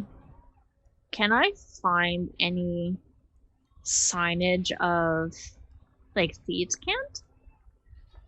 Absolutely. Go ahead and make me a perception roll. See what you can see. You'll also see that someone is standing nearby holding basically the equivalent of, well, a clipboard and a quill. But they have some of the darkest skin on a human that you have seen in, I mean, quite darker. Like, we're talking like deep, like Oh, I'm just remembering the chef. Oh yeah. You're right. So basically, this looks like that could be his cousin. It's a young woman who's has her hair braided in almost like a crown around her head, and has a number of small white and gold dots tattooed along her brow line. You can see that she is wearing very flowing clothing, and that's kind of held down with a bunch of straps and other things for gear and weapons and things like that, but is taking a good note of the situation and scribing everything down. Cool. What did you get on that, Winter? 17. 17? Okay. All right. So as you can glance around, you will see that there are actually quite a number of markings around here that identify this as the... Hold on. I'm going to make sure I get the name 100% right, and it's... I'm working on 3 notebooks right now. Need 3 screens, like Christine. I need 2 screens. I don't have 3, I just have 2. I mean, you can still have my old monitor if you want it. Do you want a 3rd monitor, Christine? No, I'm good. I don't have enough space for a 3rd. I might take you up on that actually for my homework. Straight up. It's free for whoever wants it. All right, chat. So if you want it, so you will see Fair enough. that there are. Where the hell is it? That this area is controlled by the. Sorry, I'm trying to find the damn list. It's the pirates. And I can't remember what the pirates' short name is. Weren't they like red something? No, they were the They're the ones that like tried intercepting us in the air before, right? No, those were the hobgoblins. Those are just some dudes. Oh, those are hobgoblins, right? Religion. Did we come across these guys before? I don't know if you had, but you would know about them. Oh, okay. And I can't find them, so that's... Ow. There we Are go. they related to the Scorpion at all? Like his whatever trade he was doing? So this is controlled by the Cuillin conspiracy. The Cryon. Okay. So I got them backwards. So it's not the Kraken League, it's the Cuillin conspiracy, which you'll know as a league of thieves and killers working under the family of a dethroned giant. Ooh. Huh. Ooh, that's cool. Yep. So the And it Cuillin... looks like those like that cant is rather new. Or the most significant. The most significant, actually, it looks like it's been chiseled in. Like, this is fairly old, but it's kept fresh. Like, it's... They maintain it. Yeah. So it's like when you see, like, old posters on bulletin boards and stuff get, like, torn down and then re-put back up again. Exactly, right? Like, and you're seeing, this is a lot of carvings around here that say words in a flowing script that say, Cryon lives. Okay. Interesting. And then in Thieves' Cant, you'll see that it just doesn't really say anything to anyone else. It says the equivalent of, like, crowns are shiny. And the thing but directional? yeah, so it says that if you want work, you should check at the usual prints. And then the symbol for a tavern. Yeah. Cool. Good to know. All right. Fine. Because I like diplomacy at the bottom of my... Fair enough. All right. So, as you have him nabbed, drag him along. We'll explain what's happening. Thank you. She is gonna look at him and be like, if I let go, you're not gonna run off, right? Because that's just gonna make you look even more guilty. No, I guess not. But I don't think that I'm probably going to end up going in there. I would get black lung if I were put inside of that building, even though it's waterlogged. I'm pretty sure it might not last that long. She's just looking at it and like thinking about the structural damage she's probably just done to it. Fine. Then we'll take you somewhere we can have a drink and hash this out, with you stuck in a corner you can't escape from. Sounds acceptable to me. Sounds reasonable, and I look forward to it. Right? Right. She's gonna slap him on the back and encourage him to move forward. Great. All right. Which one should we take him to? The old lamp? The old lamp's pretty good. Is anyone going to suggest anything? Push anything? I mean, whichever one has the best liquor and best service and is least likely to have a mob lynching. That one. To the lamp. And with that, they will grab him and, well, you'll grab him, I guess. They will circle you and walk you to an old tavern called the Ye Old Lamp. As you head inside and have a table pulled to the back, the place is completely empty except for a half-orc bartender who looks over her brow at you and looks down. You caught him. Good. Last working boy upstairs left these. Use them. And she'll throw a pair of manacles on the bar. Kinky. Working boy, huh? Just shrug and she'll clip them onto the guy. All right. Chaining him into the back table. Whatever seems like to make the most sense, yeah. Daman and the half-drow will take a seat with you at the table. It's time you heard a story, he says. And with that, I think we're going to take a quick bathroom break.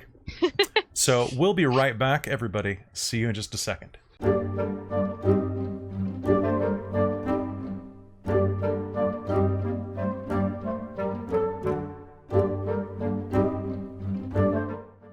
Hello and welcome back to Generic Fantasy Setting number 17735. Now, as we last left our adventurers, they were inside of Ye Old Lamp Tavern with Durek Darkbeard chained to a table, and the former captain of the guard, Daman, and his drow friend, assistant, sitting at the table next to you. He introduces her as Cheryl. And in the distance, you can hear the sound of rain falling on the recently burned parts of Osilvik. At least the external parts of Osilvik. So, as you're sitting at the table, you have spent the last half hour here, learning the story of the town. Mm. So much argument has come out of Dork Darkbeard's mouth that at this point, as you sit around the table with a frothing cup of ale or wine in front of you, Dork has a sock shoved in his mouth and tied around his head with a handkerchief. You're getting to the point that you probably don't like this man. Every time that something bad is said about him, he has an excuse. Well, it wasn't my fault that I did that. It was there was an early moon rising. You know how that affects the brain mists? Ugh. I'm beginning to see why the rest of the town doesn't like you. But at that point, he can't argue back. Daman explains what happened.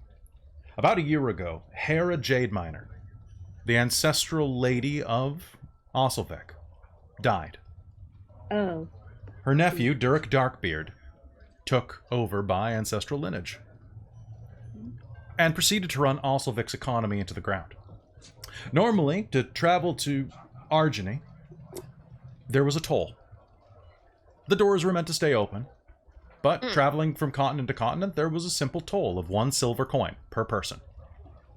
More for carts, more for horses, but per body that traveled through, you pay a silver coin. Otherwise, you can climb the mountains. That sounds perfectly fair. Dork decided that it should be free, and that the town instead should raise all of its prices by 50 to 100%. He jacked. Maybe a little much. Yes, he created a reverse tax rate that affected small purchases more than large purchases in order to generate economic wealth quickly. Unfortunately, this meant that bread skyrocketed in price, while home sales were actually fairly cheap, which allowed certain members of Osilvik's ruling wealthy to purchase a number of domiciles and turn them into rental properties. Mm-hmm.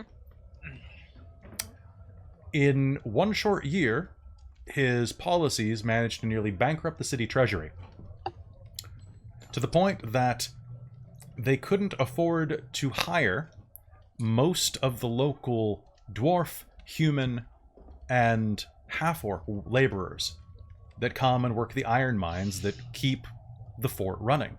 Because aside from being a fort and a travel destination, it also does have an economy of being a place that creates and smelts steel into ingots. Mm-hmm. But laborers don't really have much money. That's why they're, laboring. So if they can't rent a place, they don't tend to stay in a place. The ones that you saw outside were those with ancestral heritage here, people who had risen to the ranks of foremen, people who had their entire lives tied up in this region. They refused to go out of stubbornness while having their accounts and savings bled dry. And Damon catches you up with that in the end. He says, "This all went to a head about 2 weeks ago. The iron mines, we don't have enough people to work in the iron mines. So we petitioned the ruling chair for access to the old emerald mines that exist in the Undercity. He refused us. And then, not 1 week ago, accepted a bribe from a strange traveler to let them in." Strange traveler? Who is the strange traveler? I'll reach over and yank it out of his mouth. He said he was a student. He said he was coming to do research on the history of the place. I didn't give it to him willingly. He bewitched my mind. Yeah, a likely story. Shove the sock back. All right, in his face. fine. Insight? Shut up, all No, of I you. kind of assumed this Zone guy of truth. All right. Repeat it. Nice. Yeah.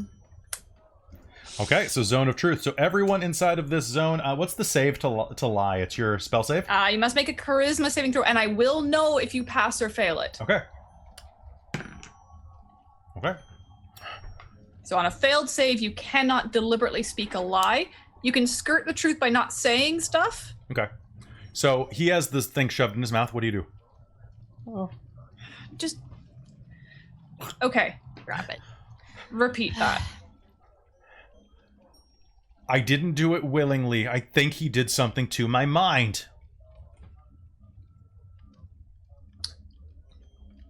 Did he fail or succeed the save? I do know. Let me find out. He did succeed the save. He did succeed? He did succeed the save. Okay.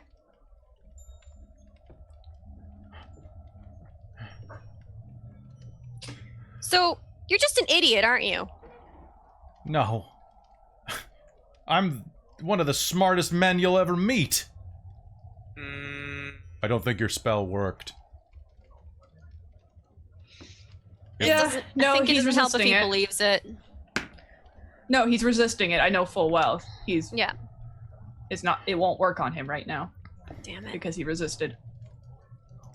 So he's trying to lie.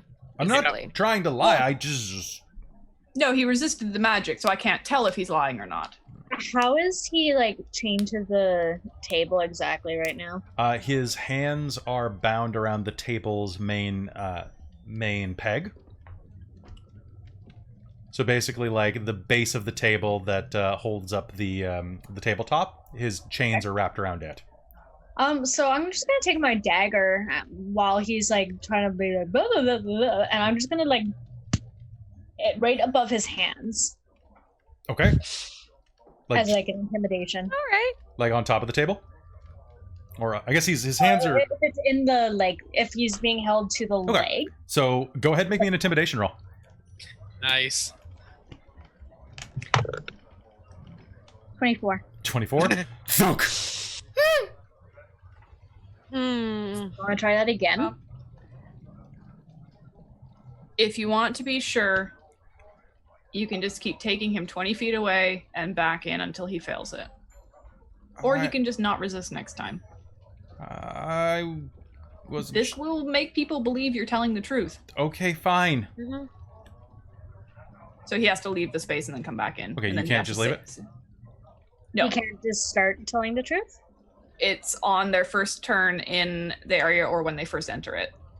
Okay. So I think if he left and came back in, that should reset, and then Sure. he should have to save again. That works for That's me. my thought. Wouldn't you be able to leave and come back in? No, it's on an area. Oh, okay. No, it's an area spell. It's a 10-foot, or it's a 10-minute duration. All right. Okay. Someone help me carry this table over here. All right, so you'll walk him the table away, and then you'll walk the table back. Thunk. Oh, or it starts its turn. So it's every 6 seconds then, I think. Well, it enters the spell area for the first time on a turn, or starts its turn there. Yeah. I guess if, It would be every 6 then seconds wait then, for wouldn't it? If a to- round of... but I kind of read that as their first turn in it. Well, Not that it was either every way, this single turn. either way, this resets.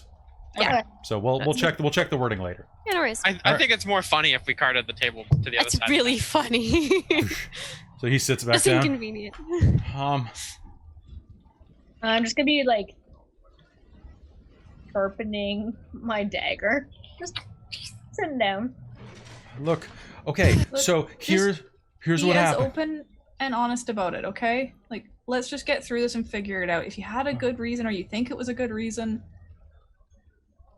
we're just trying to get to the bottom of this. And honestly, hopefully that means that it saves your ass. Okay. There. And the price of pride is gonna be your fingers. Mars. What? I'm hungry! Ew. For fingers? We can get you something from the I can bar! find you something better than that. Jeez. Hands full of fun. Dwarf. No, you don't want to eat dwarf fingers. I know where those have been. Yeah, but they're meaty. So you better get talking. About a week ago, a man came by here. He was looking for something down in the tunnels. he had enough money that he was able to bribe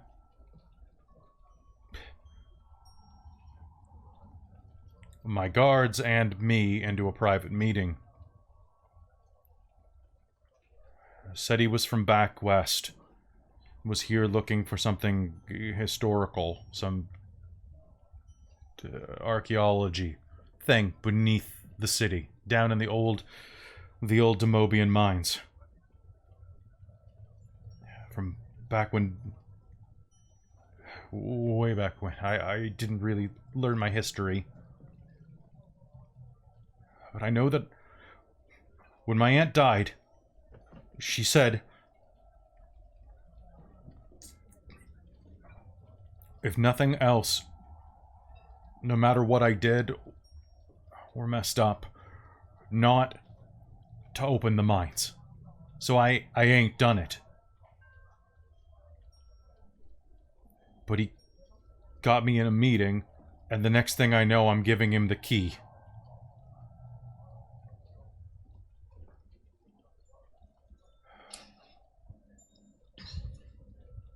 And the next thing I know, the entire place is in an uproar. And he done come back up about 2 days ago. He was down there for a while. Did he give you a name? Or an alias? Or Yeah. Do you have a description? He said his name was Garleon. Does it ring any bells? It does not ring a single bell. You've never heard that name before? I don't think you have, anyway. I mean, I don't think Christine has, but I wasn't sure if Malia had heard it at some point. Was it a human? Yeah, he had some elf in him, I think. He had big, long ears. Like your friend there. He points Sounds over at particularly Farah. elven. Oh. Farah. Oh. What color Did was he it? have horns? He was wearing a hood, so I couldn't really tell, but you can see the ears pointing against the side of it. Right.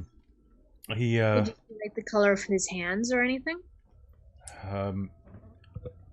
He was wearing gloves, but his shirt was pretty low cut. He was about as pale as you are. He kind of gestures with his chin at Malia. About the same color. Red hair. Real bright. Kind of like a dark scarlet. A tail? He's wearing a cloak. But maybe? Was it a very long cloak? Yeah, down to his knees at least. No. Probably calf length. Like a full hood. Full cloak. Do you know where he went after town? Did he say anything about his travels? Where he was going? Is he still in town? No. No. Didn't think No, so. he said he left. The Did it seem like he took anything with him? not that I saw. I didn't see him on the way out, but I did. Cheryl says. Cheryl. The half drow leans forward. I saw a man matching that description when I was doing my rounds last night. Just at the cusp of midnight, so I guess almost 2 days ago. He was leaving the mines. That's when everybody saw. Was he staying in an inn?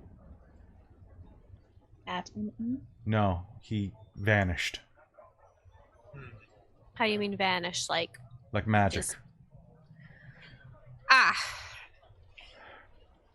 Alright, well. But he was real mad when he came out.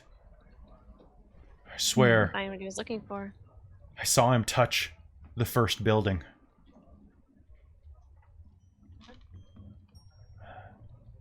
Did he have a smell? It smelled like burning. Smelled like ash. Hmm. And I swear, when he touched the side of that building, his hand went into it. That was the first one that lit. I see. Well, it sounds like Very you curious. all have been a victim of a magic user of some sort. I would agree. So basically, I'm guessing that everybody who's spoken failed or did not resist the spell. They did And not spoken the resist, truth. no. Well, that's the truth. What's been said is true. Mhm. I can't guarantee that something hasn't been left out. But Or what that- has been spoken is true. Yeah. So, sounds like he's not violated deliberately opening the mines. So you can't really say. I mean, yes, you can take offense with a bad leader. Yeah, I mean, And running the town into the remove them. ground's one thing, but at least Do you have a due process for removing a bad leader? Or is it all hereditary? Strictly speaking, it's hereditary, Damon says. However, Right. Well, consider Also- this an independence movement. there you go. Also, turning to the dwarf.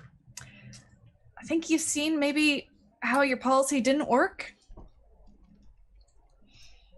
Is there anything that can be done about returning the taxes and Or at least getting the Didn't economy service? out of the ground. yeah, like community services? I Show intent? spent a lot of the money on an advertising campaign to bring people through. It's real expensive, so that means it's good. Oh, honey. Not necessarily. It's not necessarily true. You gotta do your research. You gotta vet that. I did some of my research. Some. Yeah. I paid people to do research. Paying people is how you get things done. No, that's not how you get I was things gonna done. build the greatest town that ever was. It was gonna be fabulous. Okay. All right. No. Okay. Talk back in mouth. Okay. So I'm very sorry. You can deal with your idiot yourselves. I don't want anything to do with this. Just don't kill him, okay? Like, put him to community service or something, or maybe just kick him out of town. I don't know. Can I get Let him be someone else's problem. an insight roll from everybody? Absolutely. Mally is kind of like wincing at this a little bit of like, he's stupid and he fucked up. He's an 17. idiot. He doesn't need to be 22? treated horribly over that. 19. So that's gonna be a 24. 21. Okay. Nice. So I rolled an 18. All of you are drinking overpriced, watered-down ale. Yep. As you're watching, glancing down, you're gonna all get this strange feeling. And then bloop, bloop, rumble. Your ale Oh no. drips. A ring comes out from the center of each of your glasses as the ground shakes slightly. Boom. Do they know why that mine was closed? Pull it out. It's a mine from back before the Age of Wonders. They used to mine it for old emeralds and other precious gems, and So why was it sealed? I wasn't ever good at that history. Anyone else know why it was sealed? Let's. Because we may have just let it out. Oh God. May have There's just no let we it out. involved. Them. Him. Catamus, from where he's standing next to the table, is going to lean in, looking a bit pale in the candlelight. Mm-hmm. You dug into the old dark. What did he say? You dug into the old dark. Oh, God. That doesn't sound good. Don't. Do we have to fight something? I don't want to fight something yet. You will best hear an guess. explosion outside. The sound of metal ripping like the sheets of a bed. Okay. Alright. Time to I'm go. gonna turn to the head guard dude and be like, evacuate and run Yeah. out. Okay, I need to... Probably don't kill him. Hey, Kelly. Stupid, but Hey, not his Mike. fault. So is the old Dark anything like the precursor to the Underdark? No, it is deeper and worse, but you can make me a history roll to see what you know about it. I don't know anything about it. I rolled a Okay. 5. It sounds bad. It sounds bad. Sounds bad. Can Malia roll history on this? Yeah, sure. I don't know that she focused on this, but potentially if Cadmus knows, maybe dwarves have looked into it. a bit Dwarf more. legends. I doubt Tia has any clue. Unnatural 20. Unnatural 20. Back in the olden days, actually, you would know, this is a secret, by the way, so only you and the people watching this should know this. The other players shouldn't. Okay.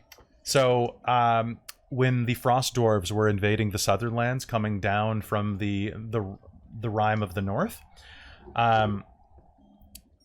they dug tunnels to basically circumvent the oceans and to find passageways into their newly conquering lands, because they don't do boats, right?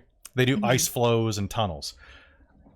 They dug deeply beneath the Underdark into the other realms of the world and found siege monsters and other creatures beneath the crust. Cool. Basically, Malia's chthonic. just gonna go Good. pale when Cadmus says that then. Okay. Hmm. All right. Shit. And as that explosion happens, you are going to hear a reverberating roar outside. Is this something we Malia's can gonna fight? dart outside. All right. Running Tia outside. follows. Boop-a-doop-a-doop. What? Tia says as she follows closely. Okay. Can I get an She's too initiative roll off ridiculously of heroic everybody? on this. Yes, you can. That was initiative you just asked for? Sure. Let me is. see what I can do here. Okay, that dice is gone forever. Okay, one sec, guys. I'm just going to get a clip so this book stays open. I rolled kind of lowish. There we go. 5. What? 5. All right. I love that our chat has turned into Lord of the Rings You guys quotes. ready? Oh, I know. It's amazing. I love it. What's happening to that? Oh, chat's just Lord of the Rings. Yo, what's this ring? Yo, what's this Oh my ring? god. And they're kind of going like, Balrog! Our I'm doing, chat like, Gandalf is quotes. amazing. Thanks. Good to see you in the chat, Corwin. I am the servant of the secret fire, wielder the flame of Anor. Dark fire will not avail you, flame of voodoo. Flame of Voodoo. I am It's great because confused, but Kelly and I actually entertained. just watched that. Again, yeah. I need to We rewatch haven't quite those. finished Alright. The Return of the King yet, but Extended edition? Yep. Good. of course I have the Okay. whole box set. You shall not pass. I'm a Lord of the Good. Rings like groupie. Oh no, Good, just making baby. sure. Oh baby. Oh, no, what happened? Okay, so I'm gonna do an initiative countdown right now. So who got above 22? Me. Did you? No shit, really? What'd you get? Let me just, I'm mental mathing. Okay, 23.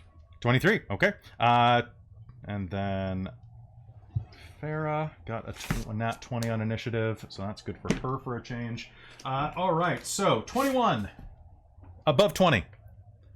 Above 18. 18. Okay. Tia, what'd you get? 5. 5. Okay. Yep. And 5. what'd you get, Mars? 11. 11. Okay. So Mars, and then Cadmus, and then Tia.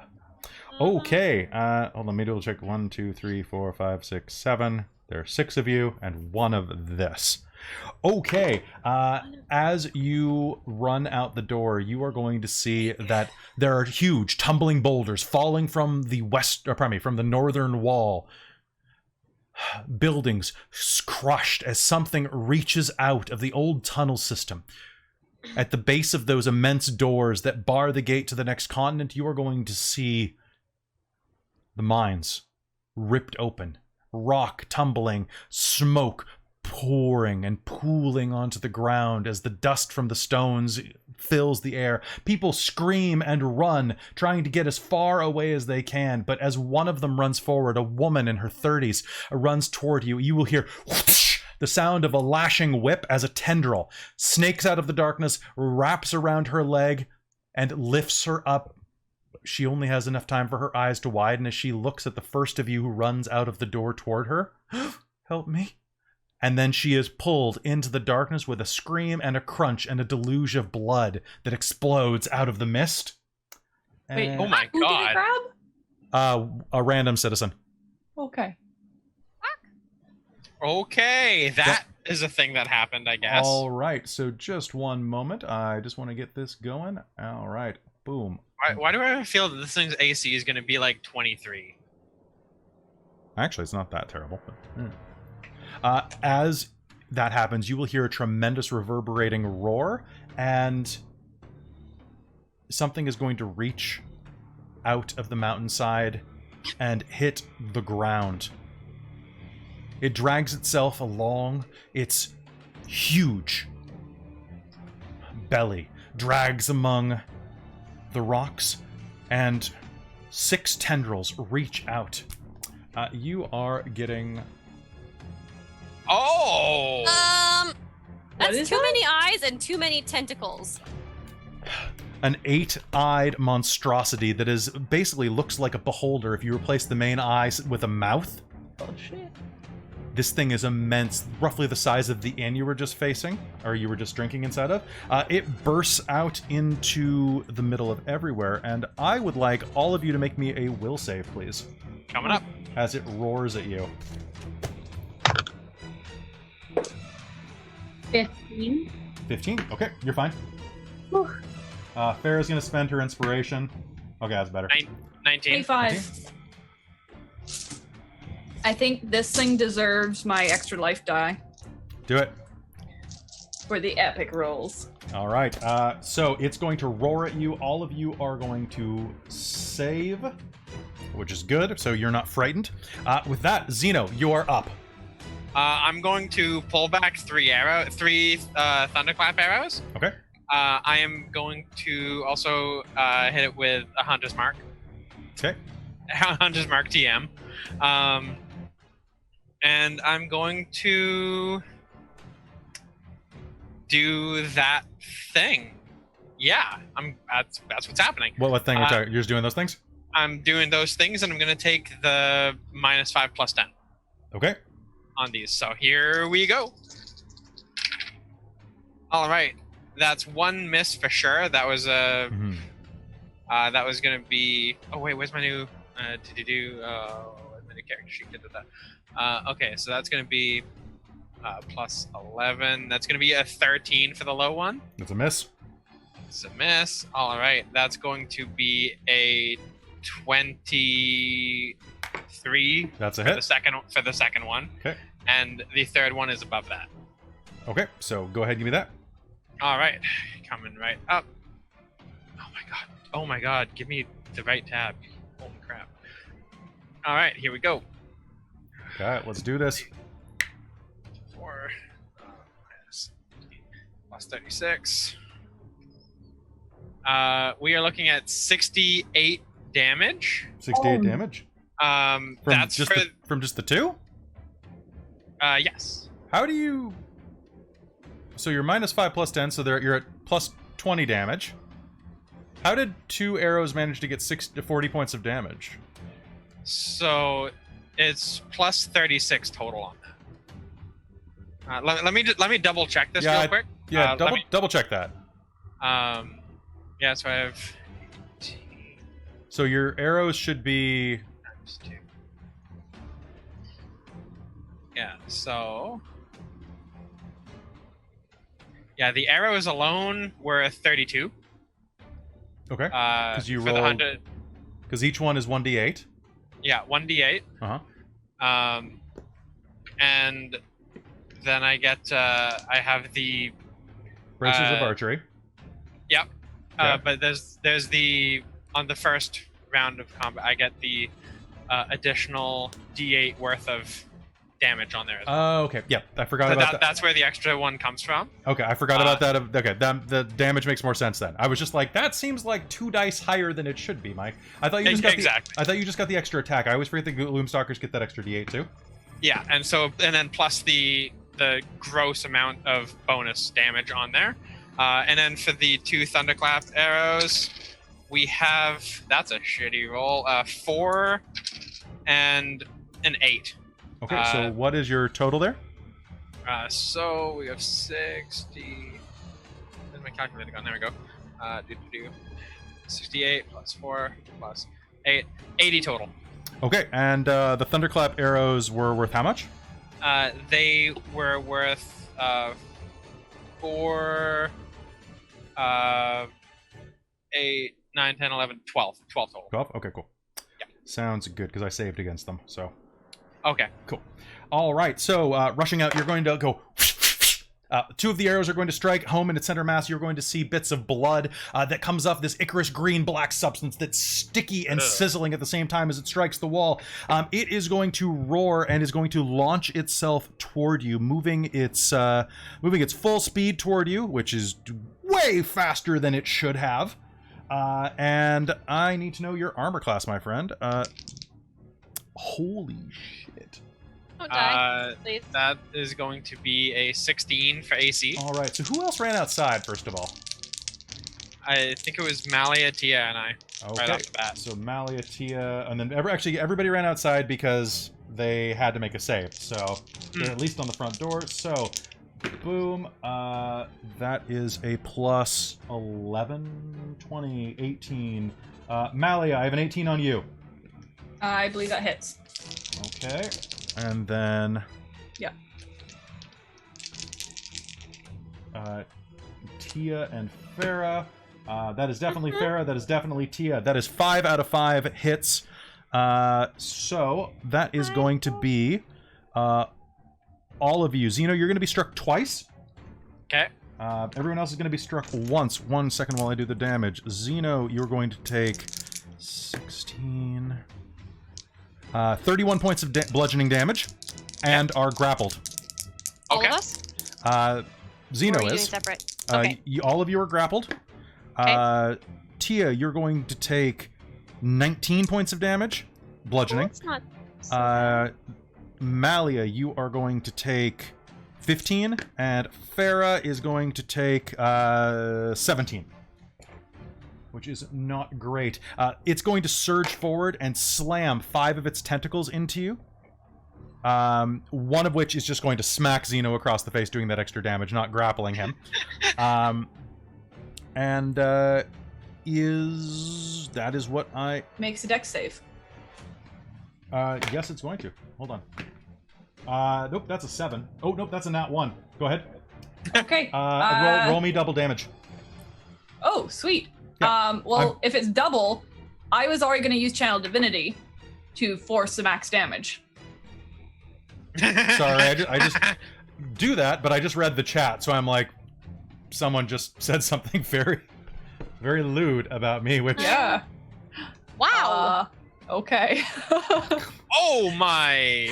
Oh my! Okay. I have no idea what led up to that, but okay. Thank you. Uncertain. I'll say thank you. You know what? I'm going to be complimented. Yep. Yeah, I would say please. that's a compliment. I'm right going to say that's a compliment too. Thank you. Hold on. Huh. Huh. So that would be 32 points of damage. 32 then. points of Lightning. Is that after doubling? Yes. Wow, that's really good, guys. Okay. Well, because max would be 16, so I think that ends up being 32. 32 points of damage. All right, as he grapples, Lightning. or as this creature grapples onto you, lightning is going to just rush out of your eyes and course down your arms, like it did with the horned Skye fish earlier. I forget the Skye floating. The horned jellyfish earlier. As it rushes down your arm, it jolts into the side of the tentacle, and it's going to drop you. Farah, it is Baby Girl's turn. Baby Girl is going to... Wreck it! Yeah. Baby Girl is going to use her bonus action to try to figure out what the hell this thing is. That's probably a good idea. She's gonna botch. So that she has no idea. She's gonna freak out and is instead going to try something different. That did not work out as well as it could have. She is going to... she's going to use Firebolt. So that's going to be 3d10 because she's going to dump a high-level spell into it. Nice. And that... I mean, oh shit. Yep, she's going to dump a high-level spell and it's gonna whiff. It's going to just shoot over this thing's head and into the wall behind, and you're going to hear her swear under her breath. MacLeod, it's your turn.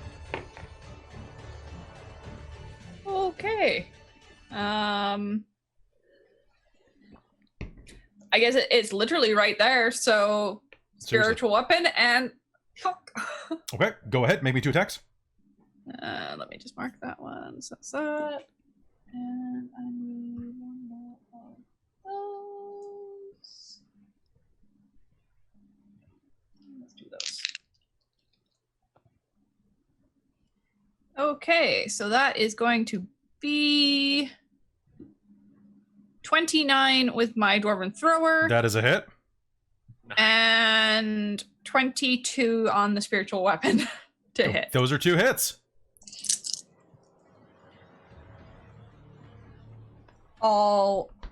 Holy crap. I don't know the odds on that, but that's max damage. Okay. Amazing. Tell me how much you did. So that is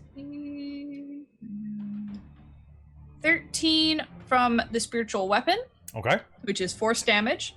Okay. And then Nope, that's not how math works. Okay, here we go. 22 from the dwarven thrower, Okay. but 8 from the divine strike. So 22 and 8, or 8 of that 22? No, Ooh. no, that's 22. Wait. So the dwarven thrower did 22. Yeah, 22 on the dwarven thrower, Yes. plus 8 from So, divine so strike. 30. Okay. Holy shit, guys. So you summon your spiritual weapon, one hammer smashes into the side of this thing's face, and your dwarven thrower is going to lash out, catching into the side of the mouth. It is definitely bloodied at this point, and is holding on a bit. Mars, you've stepped out onto the front of this. This thing is directly in front of you. This nightmare of tendrils and giant fangs the length of scimitars. I'm gonna poke it. Kill it, Mars. I'll do my best. Okay. Bring it down. Double attack. You may, yeah. So it is close enough that you can rush up and attack it twice. So go ahead. Beep, beep, beep, beep, beep. Oh shit, one was a nat 20. So that's your sneak attack, right? Mm-hmm. Were they both nat 20s? No, the other one was a hit, though. It was a 16 plus 7. Okay, that's a hit. So go ahead, roll me your sneak attack at that crit. Nice. So many dice. 10d6. So many dice. Oh god. Did you say 10d6? Yep. 10d6. Because normally it's God. 5 and it doubles. Mm-hmm. I'm gonna poke it good. Max it, baby. Max it. Do it. Do it. 5, 10, 15, 20, Crit happens. 25, 31, 30. Oh, is that just your? 35. Oh, she's still going. 35, 37, 39, and then 48. And then each one of those gets a +2 as well. Okay. Oh my god. Did you add your dexterity to the first one? No, not Okay. yet. Okay. So that what was that? What was that number you just gave? So it's 48 +2 and then plus my dex, which is 4. So 57 points of damage, or 54 points of damage. Yeah. Yes, Mars. Okay, I'm gonna use my reaction on that. To Zeno, I need. No, not me. Okay, so you're no longer grappled. Okay. So here's the deal, buddy. It is going to scream as Mars starts just slashing into it, plunging deeply into its gullet. It's going to shriek and do something it does reflexively, which is it has you in one of its tendrils. Oh, it plunges you down its throat. Oh! Oh! So what I need you to do is, so you have total cover. You are blinded and restrained, and well, nothing happens for now. We'll see at the start of its turn. Catamus is going to look up and actually failed his fear save, so he's going to just look up, freeze, and or it's a cave hydra. Oh, I thought those were just in the stories. And Tia, it's your turn. Huh. Can I turn into it? I'm gonna turn into an earth elemental and just slam into it. Okay, go ahead. Come on and slam, and welcome to the jam. Let's do it. It's gonna be great. Yeah. Slam, peanut butter jam. Let's see. I get 2 attacks. I'm pretty darn sure. You do. Multi-attack. Yeah, make 2 slam attacks. Well, the first one I rolled is not gonna hit because that's a 10. That's not gonna hit. Unless you use Second your one is inspiration. also a 10. Are you gonna use your inspiration? Yes, I rolled 2 2s in a row on different dice, and I hate everything. Okay, that's a 20 total. 20 total is gonna be a hit. Okay, so that's 1 hit. And then it's... This thing doesn't count as an object or a structure, does it? No, it does not. Okay, damn. Because then I would do double damage. If that's okay. Okay, go ahead. I roll 2d8. Well, one was a 1 and one's a 7. So 8 plus 5. What type of is elemental are you turning into? Earth. An earth elemental? Yeah. All right, so stepping forward off of the front deck of this inn, you're going to touch down on ground, and all of a sudden the dirt is going to rise up, and you're going to feel your flesh solidify for the first time into a being of rock and stone and primal earth elements. And Yay. Tia, smash! So Tia, I'm like the thing right now. you It's are great. the thing. How does the thing kill the cave hydra? Just literally just full on body slam just goes like bam right into it. All right, you slam it into the wall behind itself next to where the cave opening was, and like pushing an overripe grape against the counter, you are going to see it start to split, and its eyes will bulge out for a moment, and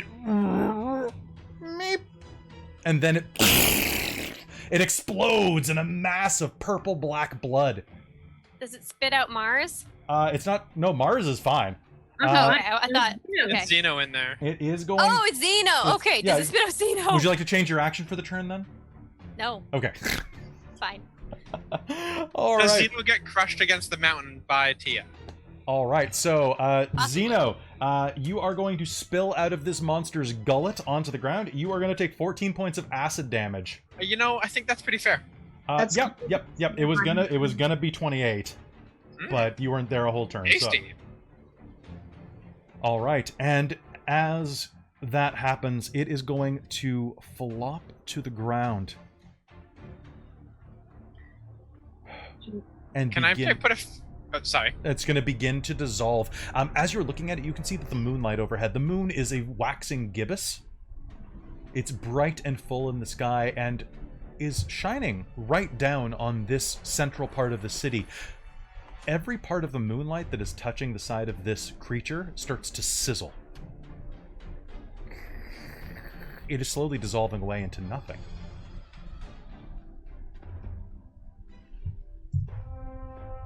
Huh. Can I crack a fang off and put it in a bag of holding? Sure. Yeah, you can. I will do that thing. What's everybody doing? Tia's feeling like she was. That's horrifying, but That Mally is- is going to start going towards where it burst out of the ground and make sure that there's nothing else coming up. Yeah, basically that. Make me a perception roll as you stand at the edge of this yawning cavern. The Sure. the ancient stone dwarves. Pardon me. The ancient stone doors that were carved into this. You would have noticed before, but the craftsmanship was too good. Only the lock, only the seam and the frame were visible. It was almost just like a wall decoration, a mural, but now they're completely destroyed, busted open, and you can see as you are looking at these. What'd you get, Malia? 25. 25. You can see in every minute detail all of the craftsmanship that went inside of this. This was not a door that was meant to be opened again. Almost 4 feet thick of the strongest stone separates you from whatever dwells in those ancient mines and what is here in Osilvik. At least it did before this thing burst through it.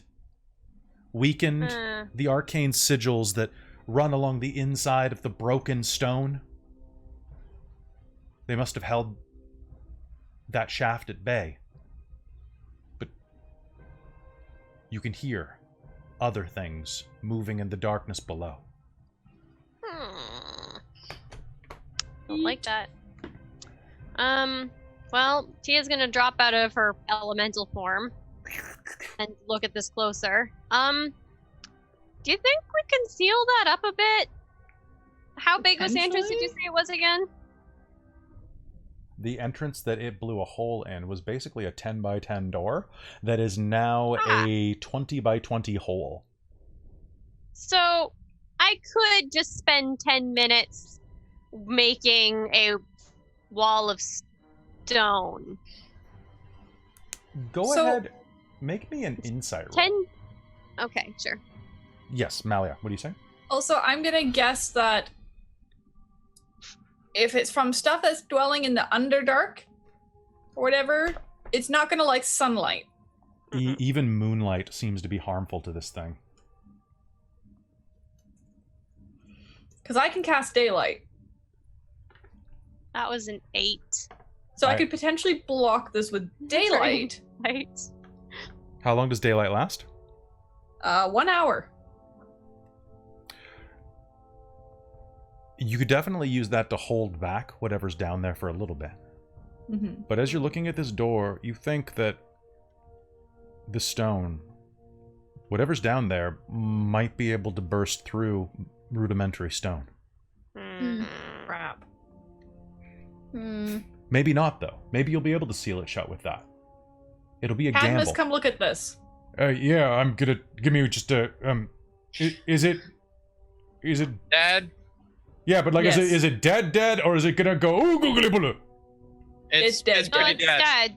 It's dead. I don't think normal stone's gonna work here. Can you look and see if you know what does work? I'll be What right they there. use? He'll leap off the deck of the pub and wander over. I mean, can we cause a cave-in to seal up the pathway? Yeah, we probably could. If there are enough, How- if this is a mining area, there should be enough explosives around here, and I could rig something up for that. I mean, Probably there'd be gonna no... burst through. They're probably gonna work their way through though again. I can't believe I. But if you collapse the whole tunnel, it's a lot more difficult than if I just block off the doorway again. Yeah, but I'm looking at this and I can see there's arcane sigils all over it. That's true. They obviously needed magic on this. Farah is going to stand next to the body and look down at you in the tunnel. Don't you want to know what he found down there? Yeah. Of course I do. Yes. Are we Maybe- going down there? I want to go down there. You want to go down there? Well, there are more things like this? I mean, No, but yes, we took care of it. easily. With But relative ease. I mean, I got eaten, but I didn't let You that look stop fine. me. This is a small one. That's fine. We took down a blue dragon. that's true. You missed that. And we dealt with the A space. fully Now grown we had one. a collapsing An tunnel old one. and the Feywilds. And I just, you know what? My sense of this is a bad idea has turned into this is a bad idea. Let's do it. So Yep. What do It'll you... make a great story. I guess it'd be nice to be able to actually use this. I thought it would be kind of cool. Songs will be sung of this day. Cadmus is holding his great axe, and you'll see that his great axe has a bunch of different modifications from the last time you saw it. Malia's gonna lean in and look. Oh, it's kind of cool. Check it out. And he goes up into the dead Hydra and hits it with his axe. And at which point the axe shouts out, "Take that, you bastard!" in his voice. That I could save my breath. I thought. By the way, that is something that an artificer at level 1 can do. question. Does that always happen, or can you do stealth kills? I mean, not with the axe. If you can, Yeah. do, So it's not. just making sure. It's that- not. It's not designed Okay. for stealth kills. It's Yeah, an axe has Axe. never been designed for stealth kills. I'm just saying. if I Just would. as long as we're knowing that anytime you use the axe, we're renouncing our presence. Good to know. I mean, I could. There's a button. I can turn it off. Don't be a That buzzkill, works. Tia. I'm just making sure. It's fine. Like, go for it. It's cool. I like it. If I wanted to kill someone, I'd just break their neck. It's not hard. You just reach up and you just give it a little twist. Yeah, I know, but there's a certain element of, like... Mally's gonna march back in the inn and see if any of those townspeople are still about. Yes, actually, Hopefully they've evacuated. Well, at least Damon will be, and you can actually find that Dork Darkbeard has like tried to run out the front door, but is dragging the entire table with him. As you swing open the door, he's like almost right at the door, going. "Urgh, urgh." Oh, hi. Yeah, so we dealt with the creature that came up, but we're gonna go down and try and find out if there's more and why they're coming up. Mm-hmm. You're welcome. Is there an armory close by that I could grab some new arrows? I'm running low. You know you don't actually need arrows, right, Zeno? I mean like fancy arrows. They probably don't have those at a casual armory. Yeah. You need like they're fancy, poor. fancy. If Remember, their economy's tanked, they probably don't have fancy That's arrows. fair. Cause yeah, like I was hoping to get some more, like at least some fire arrows or something like that. if you really need fire arrows, just let me know and I can zap your bow, your quiver That's actually before combat. Thank you. We could give you. You can talk to. You know know what? You know what? Let's talk when we survive this. Scoot, scoot, scoot, scoot, scoot. Did you want us to take him And down Mally's with just gonna us? turn around and leave. That might solve your problem. Damon will look up from where he was kind of hunkered down during the I'm fight. joking. Now, if you're making promises, you should probably. If you need arrows, we've got a couple of quivers we can give you, but. I mean, if they're just normal, then I've got enough of those. I was just hoping for some extra, something with that, some extra punch. Oh, Zeno, you remember your bow shoots magical arrows without real arrows, right? They do a +1 necrotic, but I like having some extra stuff that does like 2d10s or 2d8s. Those aren't gonna be coming much anymore. They're kind of unfair. But they're good. They're kind of game breaking. That's fair. All right, well, let's head down. Let's go have some fun. Fun. Let's go party in the dark. Let's go get it. What was it called again? It wasn't the over. This is fine. What was it, the something? What it was? The dark. It's like the super underdark. Super Underdark. That works. Party in the super underdark. The Demobian Mines. If Let's my do it. father could see me now. Won't you We're have gonna a story have to a tell? great time. Oh, he's dead. But Yeah. Hey. Regardless, you have a story to tell. Mm. Yeah. I'm sure there's other people of his age who know exactly what that means. well, My parents are. This is All gonna right. make Dog Run Bridge look like nothing. Hey, I really. I don't want to repeat the dog run bridge Yeah, situation anytime let's- soon. Let's not Let's repeat not that. invite that. Like, that. Let's no. That was Minus the stressful. 500 nulls. There was too many. Stress. Oh yeah, instead of 500 nulls, Zeno, it'll just be 500 of these stupid things. Okay, maybe not These are 500. bigger and worse, Let's just Zeno. not tempt fate, okay? Also, why are you Someone asking about knock on arrows? wood. We're going underground. There's gonna be like twists and turns and caves and shit like that. Because that's what I do. I shoot things. How can I'm you not good at shoot close if it's stabby not stab. in a straight? We're gonna be in a cave, sure? Zeno. Did you shoot around corners? I mean, a cave that houses stuff that big will have room enough to shoot things. I've shot things in a cave before. Let's go drink. Let's just go. Can I have an ale first, please? drink. He is gonna go to the bar and just pour it, see if there's an ale. Then go down. Mally's There- gonna lean in and be like, "Do you There, really there wanna is a drink bottle that of whiskey behind the bar. overwatered crap?" You know what? If you drink enough of it, it doesn't matter. Are you gonna grab You just the have to go whiskey? piss more. Yeah, do it. Yeah, sure. Okay, one moment. She'll leave a coin. She'll leave a coin on the counter. As you grab it, a green-skinned hand is gonna grab your wrist from behind the bar where the bartender is hiding. Oh, It's you five should evacuate five gold. for this overwatered crap. That's the going rate. Blame Table Boy. He's been ousted. That doesn't change the economy right away. That's true. Yeah, sure. Have five gold. That's an expensive watered down beer. All right. It's Yeah. actually, it's a bottle of whiskey, actually. Oh, whiskey. okay. You All know right. what? I'll support the economy. Okay, she'll take your gold, and then she'll get the fuck out of her bar. Good. She locks the door on her way out. Fair enough. And then she just Locks runs table home. boy inside. Oh god. Eh. I want to see what's down there, Farah says. All right. Me We're going. too. Let's head out. Let's go. Whiskey, anyone? Yeah, fine, whatever. Yep. MacLeod will sounds grab it good. and take a swig and pass it back. All right. Swig. Oh, As you, that's terrible. as you fortify your courage, you proceed over to the old mine entrance, down into the area beneath Osilvik. And we'll see what you find down there next time on Generic Fantasy Setting number 17735. So, that is going to be it for tonight, guys. You guys fought a cave hydra. You are really That was lucky fantastic. Right? It does cool stuff. I'm tonight and for the next adventure, I'm using Monsters of the Underworld, Nice. which is where you met your good friend. Where is he? You remember your friend, the giant fungus worm.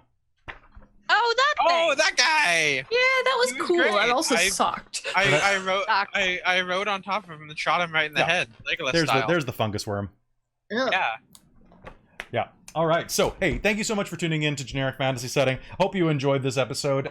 Generic is a passion project. We all love it a lot. So, if you enjoyed this or want to watch any of our other streams, be sure to follow on Twitch or subscribe if you want to. We'll accept it. And give us a sub on YouTube as well. It's youtube.com/dorktales. If you're already there watching on YouTube, thank you so much for the subscription. Be sure to come back for more Dungeons and Dragons and other role-playing games several times a week. In fact, if you're looking for more fun, tomorrow night at 7 p.m. Pacific, we have Victoria by Night, our Vampire the Masquerade game, as well as on Saturday, we have our intrigue and political D&D game thrown in with some steampunk action called The Secret of Hexeter House, The backfeed. as well as the dumbest cat person ever. And then on Monday nights and Wednesday nights, we have our normal D&D games. Our Monday night game is Rime of the Frost Maiden, which is just, it's doing great. You're going to love it. It's so I have fun. a question for you, It's so Kelly. much fun. When's our next werewolf game? Is that That's 'Cause on I know it was it's the The 16th. 16th? So I was like, is it the 9th or the 16th? The Friday. I could not remember. I knew it was a Friday. Okay, 16th. Sweet. Yeah, so for those of you who are in the mood for World of Darkness, we do run Vampire the Masquerade every other Thursday.